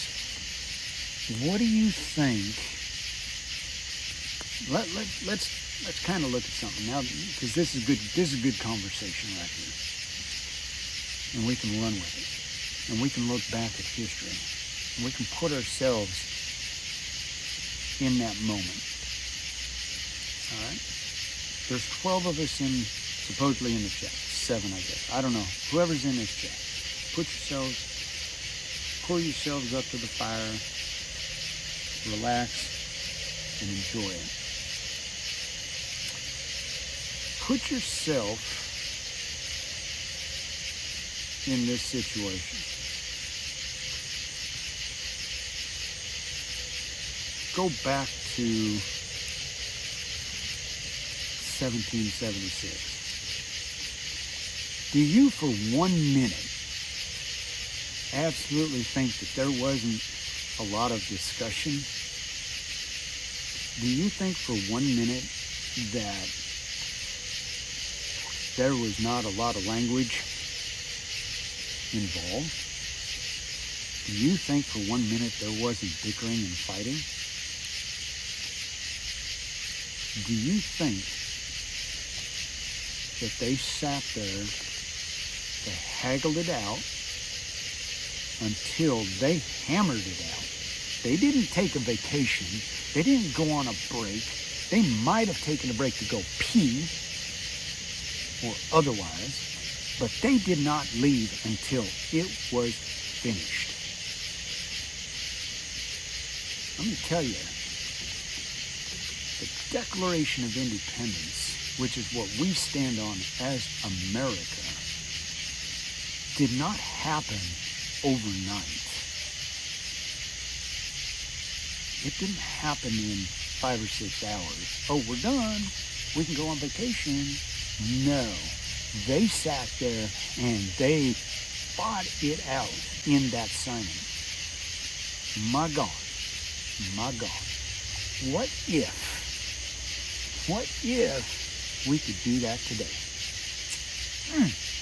Let that soak in. Ooh.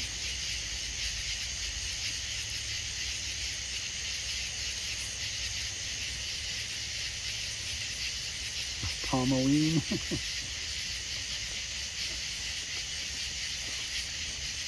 Yeah. I mean, I'm sure there were fight. They had to have been fights, guys. It was, but you also gotta look at what they just endured. They just had major battles. Man, they were almost beat up. I mean, they're beat up, but they stood their ground. Hi, Casey. Come here. Come and lay down, baby. Good boy.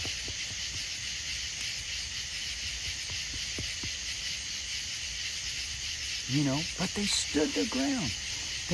Each one had his thing though.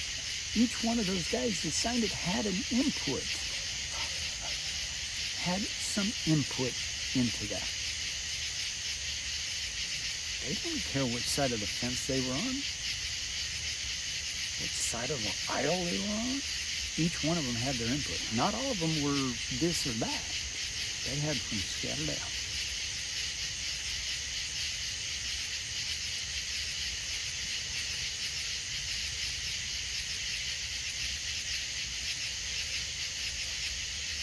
Yeah, each one. Yeah, they do. I agree. America needs to get back to God. That was what this nation was founded on. This nation was founded, one nation under God, indivisible, liberty, and justice for all.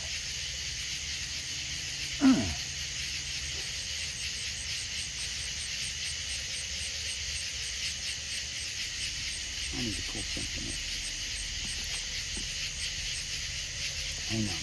Bear with me just a second. You guys talk in the chat, get this party started.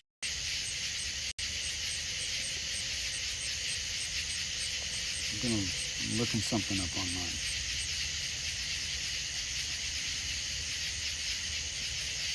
Let's see.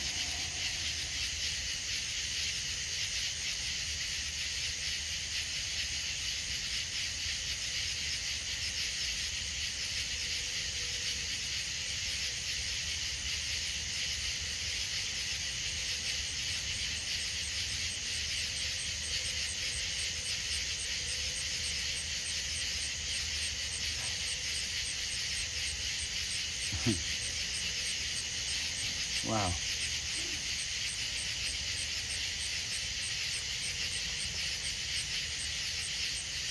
I got to make sure I can read it.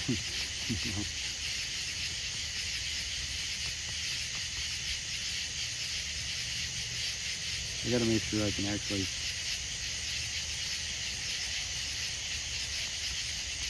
I got to make sure I can actually say this.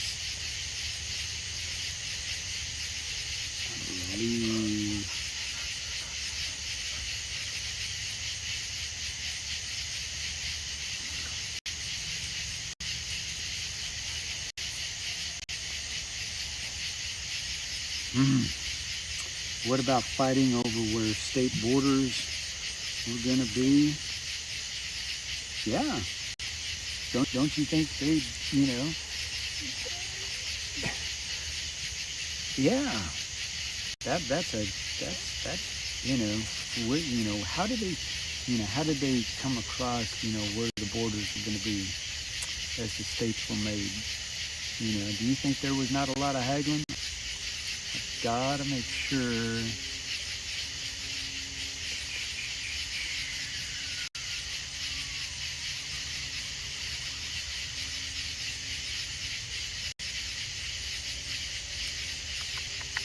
From the National Archives, I don't see why I can't.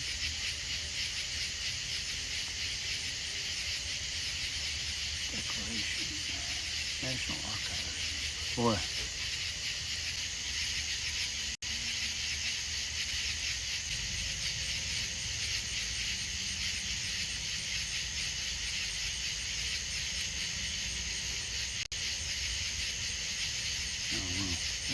took me on down a rabbit hole. Guys, I'm trying to make sure that I can actually talk about this without being copyrighted.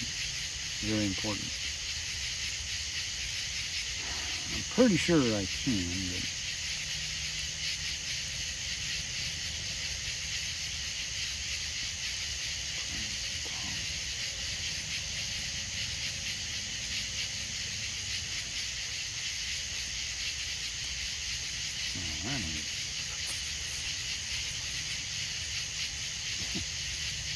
whatever.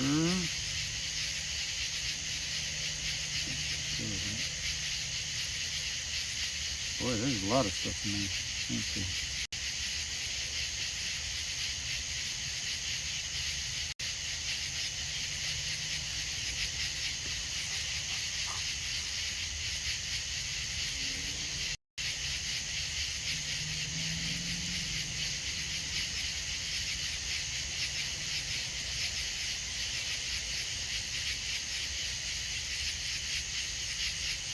Just got to make sure that I can actually talk about it off of their website. Make sure that it's copyright free.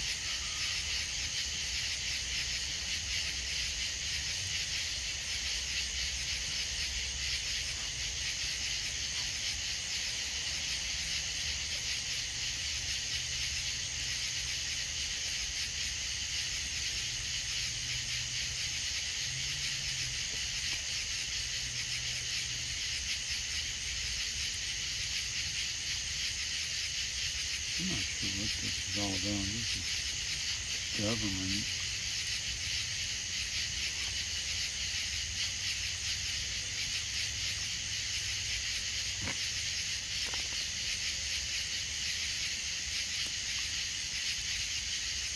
Oh my gosh.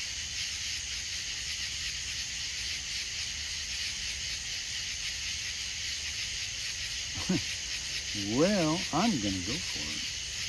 I'm not finding anything. It's kind of really weird.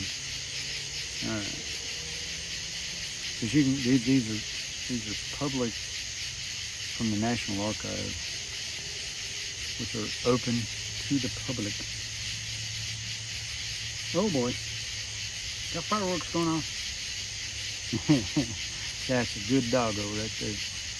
All right, so.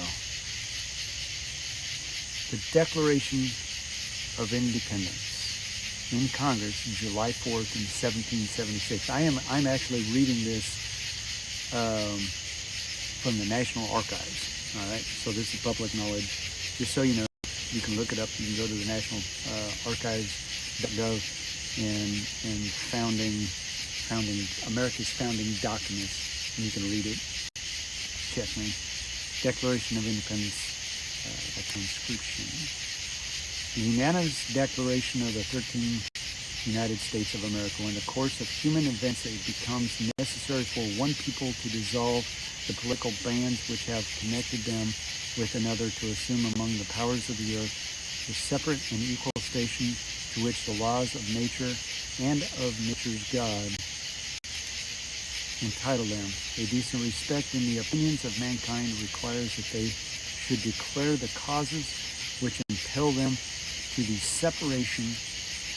We hold these truths to be self-evident, that all men are created equal, that they are endowed by their Creator with certain unalienable rights, that among these are life, liberty, and the pursuit of happiness. This is the Declaration of Independence, folks.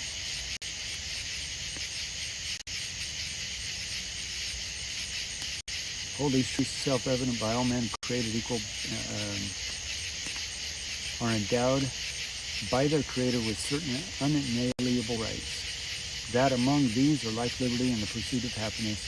To secure these rights, governments are instituted among men, deriving their just powers from the consent of the governed, that whenever any form of government becomes destructive of these ends, it is the right of the people to alter or to abolish it, and to institute a new government, laying its foundation on such principles and organizing its powers in such form as to them shall seem most likely to affect their safety and happiness. Prudence indeed will dictate that government long established should not be changed for light and transient causes, and accordingly all experience hath shown, S-H-E-W-N, boy that's an old word, that mankind are more disposed to suffer, while evils are sufferable, than to right themselves by abolishing the forms which they are accustomed. But when a long train of abuses and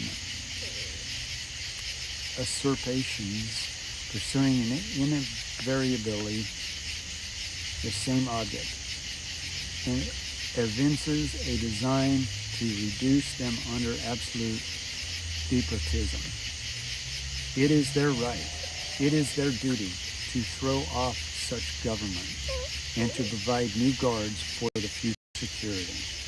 Such has been the patient sufferance of these colonies, and such is now the necessity which constrains them to alter their former systems of government. The history of the present King of Great Britain is a history of repeated injuries and usurpations, all having in direct object the Declaration of Independence. All right? This is the making.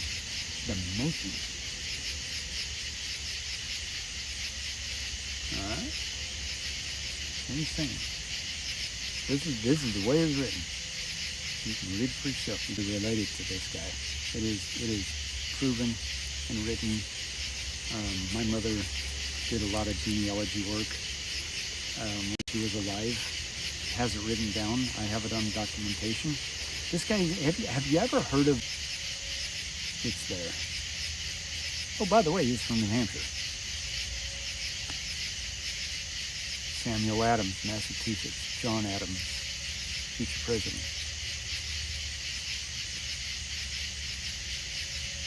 Pretty cool names in there. A lot of names, all over the place. 13 colonies. South Carolina, North Carolina, Georgia, North Carolina, South Carolina, Massachusetts, Maryland, Virginia, Pennsylvania, Delaware, New York, New Jersey, New Hampshire, Massachusetts, Rhode Island, Connecticut, and New Hampshire.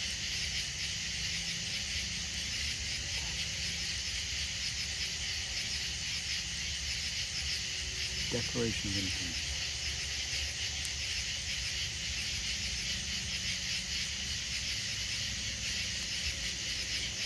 Let's see. Another one I want to look at. I can never remember what it is. I only know because I had to memorize it.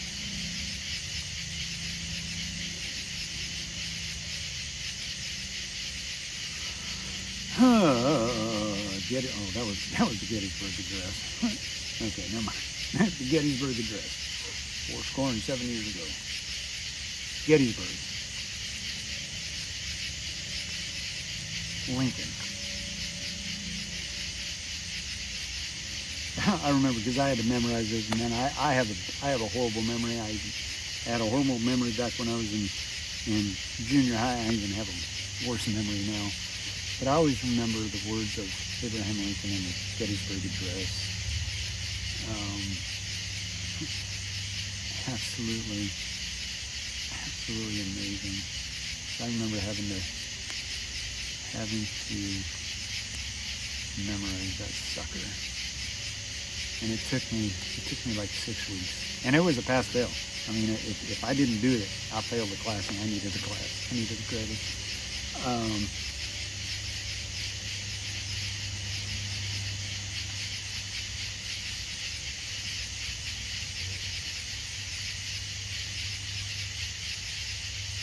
Exactly, Roy. This is exactly, you are so very, very right in saying that. You got people, and this has been going on. This has been going on for years. And I mean, I'm talking 50, 60, years, way back, all right? You started losing it. People wanting to change what is rightfully ours. People wanting to change what the rules say. I want you to look and I want you to read that Declaration of Independence. Not that you got to memorize it. There's a lot of words in there that I don't understand. And I'm not a political guy. You got to understand that. What my forefathers fought for and died for is not what we see today. It is up to us whether you are on the right side or the left side or in the middle or standing in the balcony watching. It is up to us to stand together as Americans and say enough is enough is enough. Let's get our shit together and let's be American. Let's bring back what we were. And let me tell you, we were a prideful nation. Folks that fought during World War II. Do you think for once that they cared about what side of the aisle you were on? Do you think that they sat and took a vacation when the commands needed to be commanded? I don't think so. Do you think they did that in World War I? I know they did that. I don't even think they did that during Korea and Vietnam. I mean, I don't agree with the way things were done in Korea or Vietnam. I grew up during the Vietnam era. I didn't totally understand it. I still don't understand it. 30, 40, 50 years later. But do you see what, as a nation,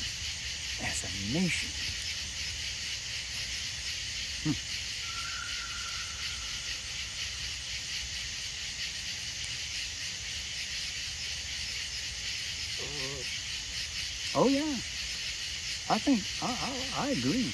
Look, I totally agree. I could not agree even more.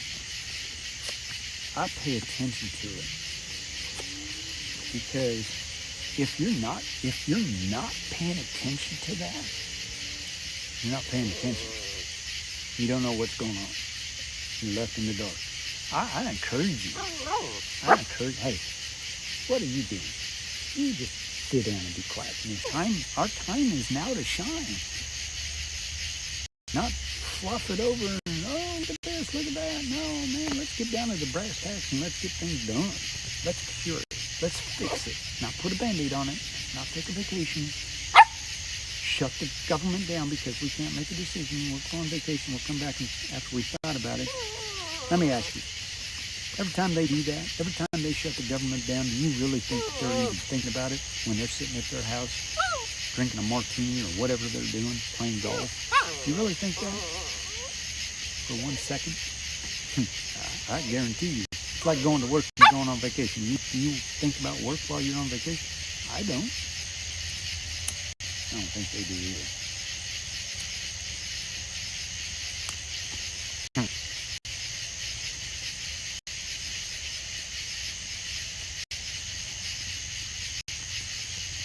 Yep, I agree. You know, I read something. I guess I read it. I must have read it tonight. Where you can look back at the. I'll have to look back at my Cliff Notes. But what was it in? Oh, it was about the astronauts. They trained women to be astronauts, and actually did better than men. But yet they never went into space. They never landed on the moon. They weren't one of the first ones. Up until when? Recently?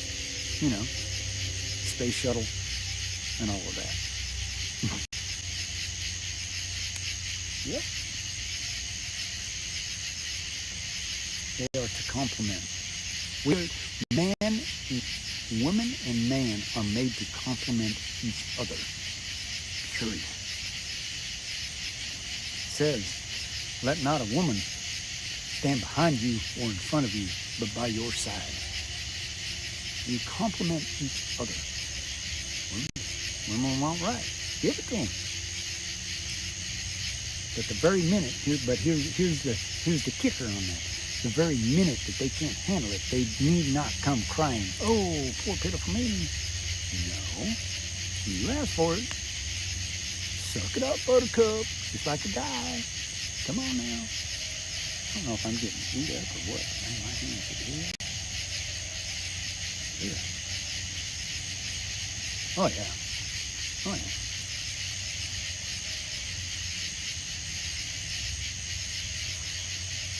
Yep. And there was a lot of women. I'll tell you what, World War II, man. Who do you think went and made those aircraft? Them fly boys were flying around, dropping bombs. Who do you think built those? A lot of women. Rosie the Riveter. Yeah.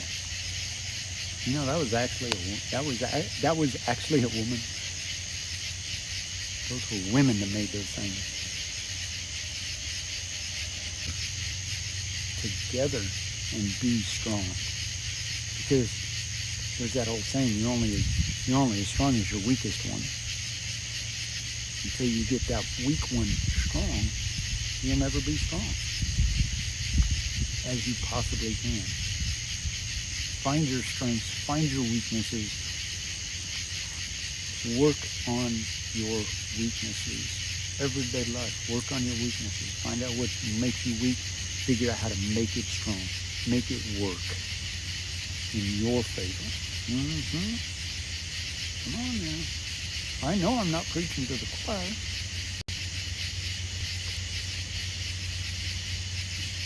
Come on, we're serious here.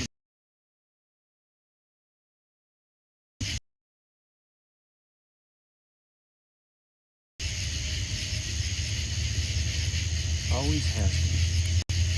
I've never understood why we can't just come together and pound things out without going on a vacation or shutting the government down because we can't make a decision. Oh my God. Everyday life, you got to make a decision. Yep, Tammy, you are so correct. So correct. And I never understood my dad. Okay. And gosh, about 88, let's see. I gotta stop and think. Yeah, 1989. I had something major happen in my life. Alright? I'm not afraid to say it, I'm not afraid to stand up and say it. April 19th, 1989. I gave my heart to the Lord. Alright? And I was excited. And I'm still excited. And God is still who I am. I may not go to church and I may not practice religion. But I remember giving my dad a call. It was so funny. Because I didn't understand. You know, we had this conversation. And I remember my dad saying, "You really believe all that stuff?" And I'm like, "What do you mean, Dad?" See, let me go back a little bit. I was raised in the Episcopal Church. I was actually born into the Mormon Church. Thank God my mother, my stepmother, got my dad out of it with a lot of, oh man, let me tell you what, it got right for a while. But I was raised in the Episcopal Church. I was the altar boy. I did everything, right. Raised hell on Saturday, went to church on Sunday,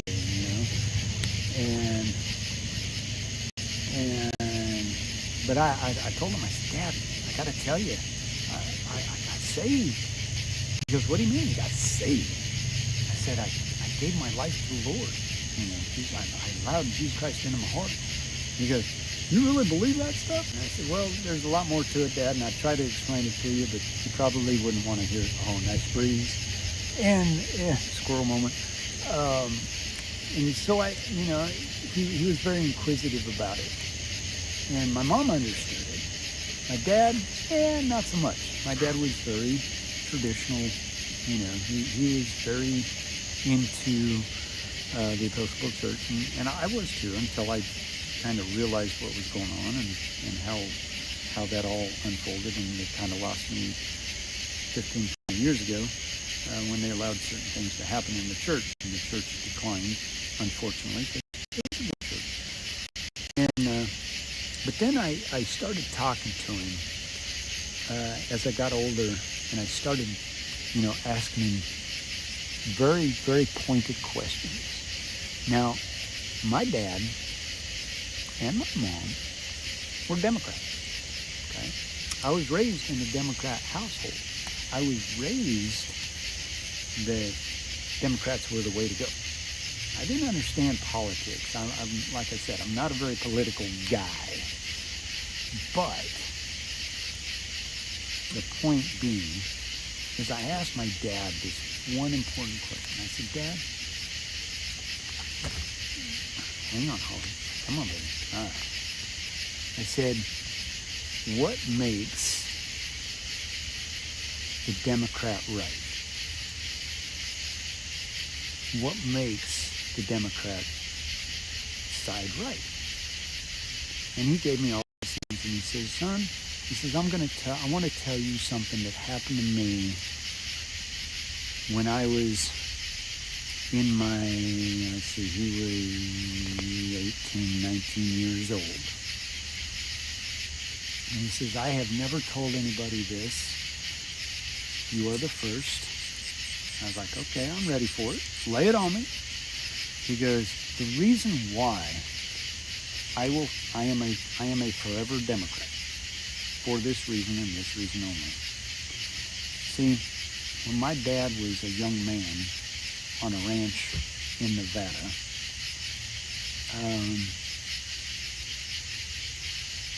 he had a tractor blow up on him.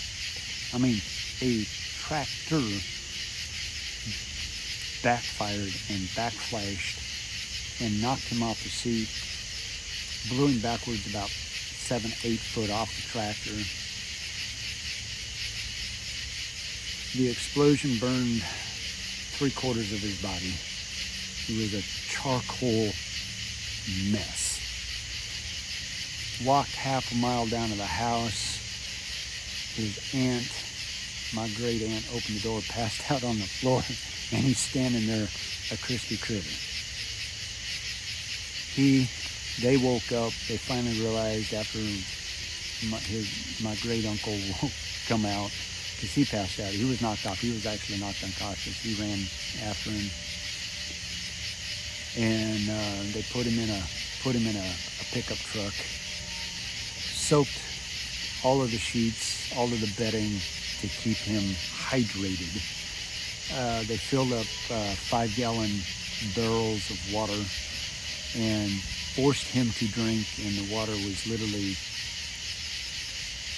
physically flowing through him.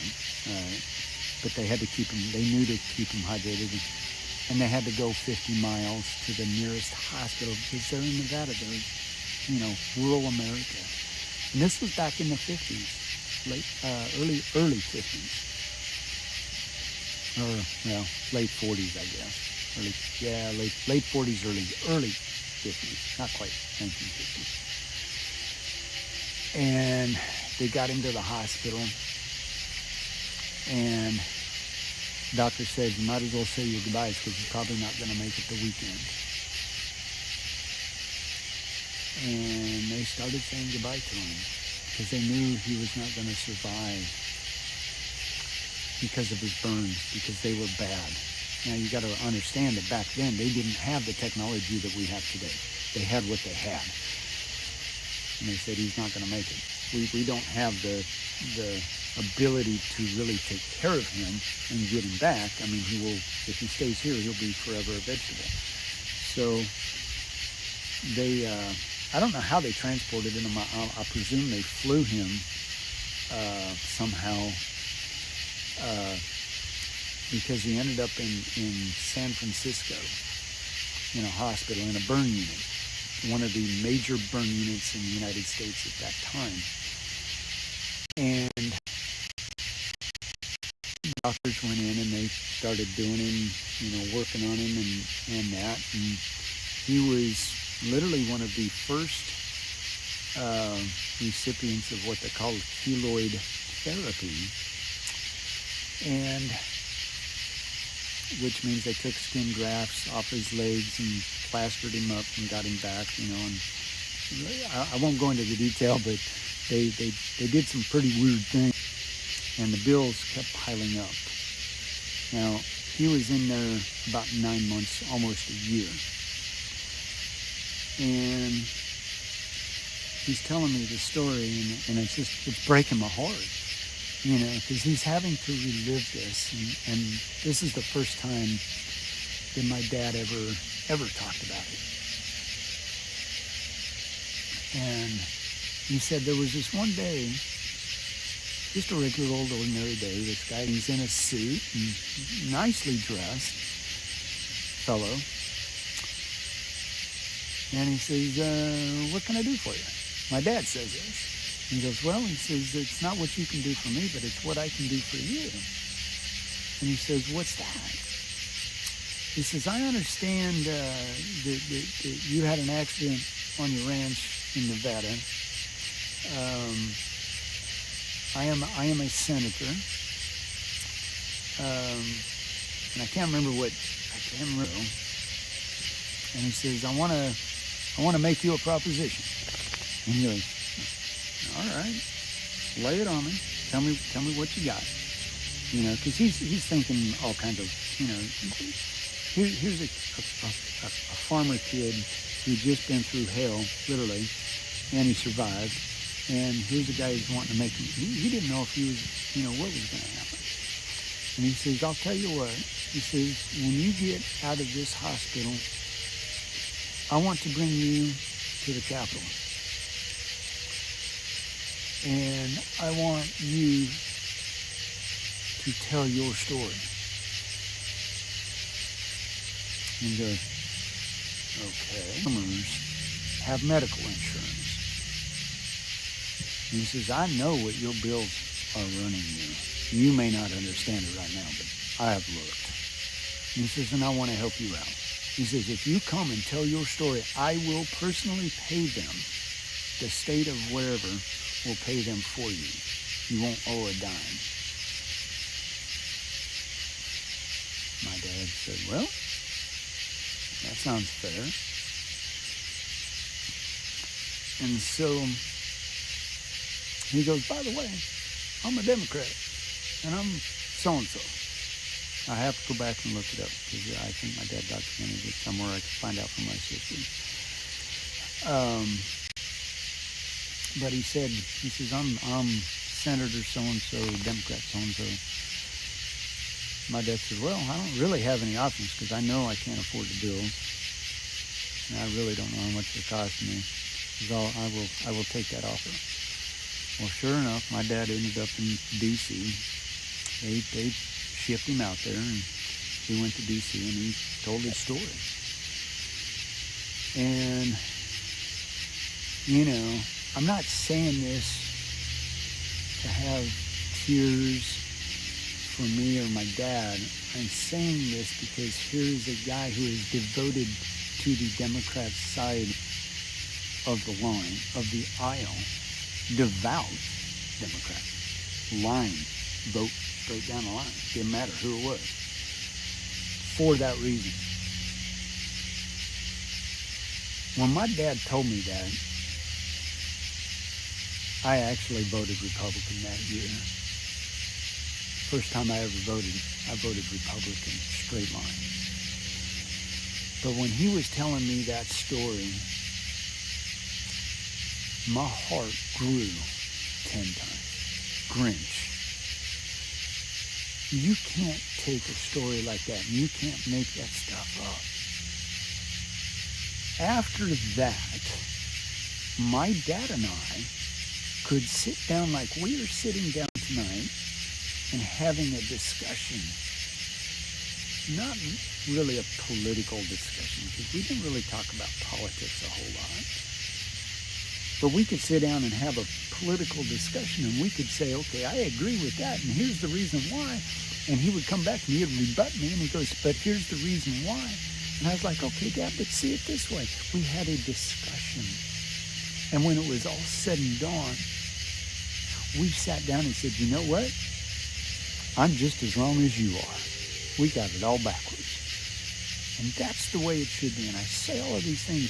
We need to come together. We need to come together at the table and hash it out without being mean or cruel towards that time. We need to be able to sit there with that for nothing. I hope not. I hope you all heard that. Let me know in chat if you heard everything I just said. I just pulled my heart out. Uh-oh.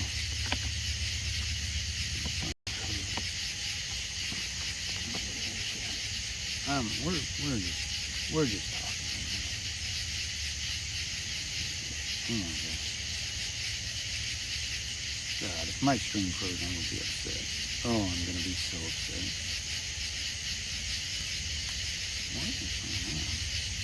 My YouTube. What in the world?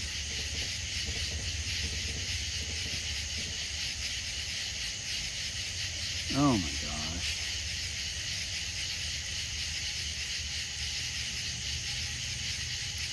Man. Die on me. I hope not. Come on, baby, come back. Come back. Oh my gosh. No. Did I just lose this thing?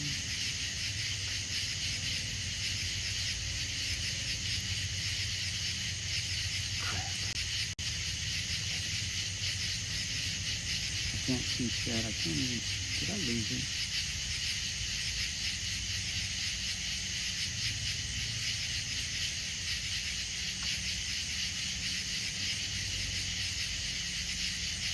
Oh, okay, good. I'm not worried about it buffering because I got to go stoke the fire. But I hang on. Let me go get the fire going again. Yep. All right. I apologize, guys. Get over things.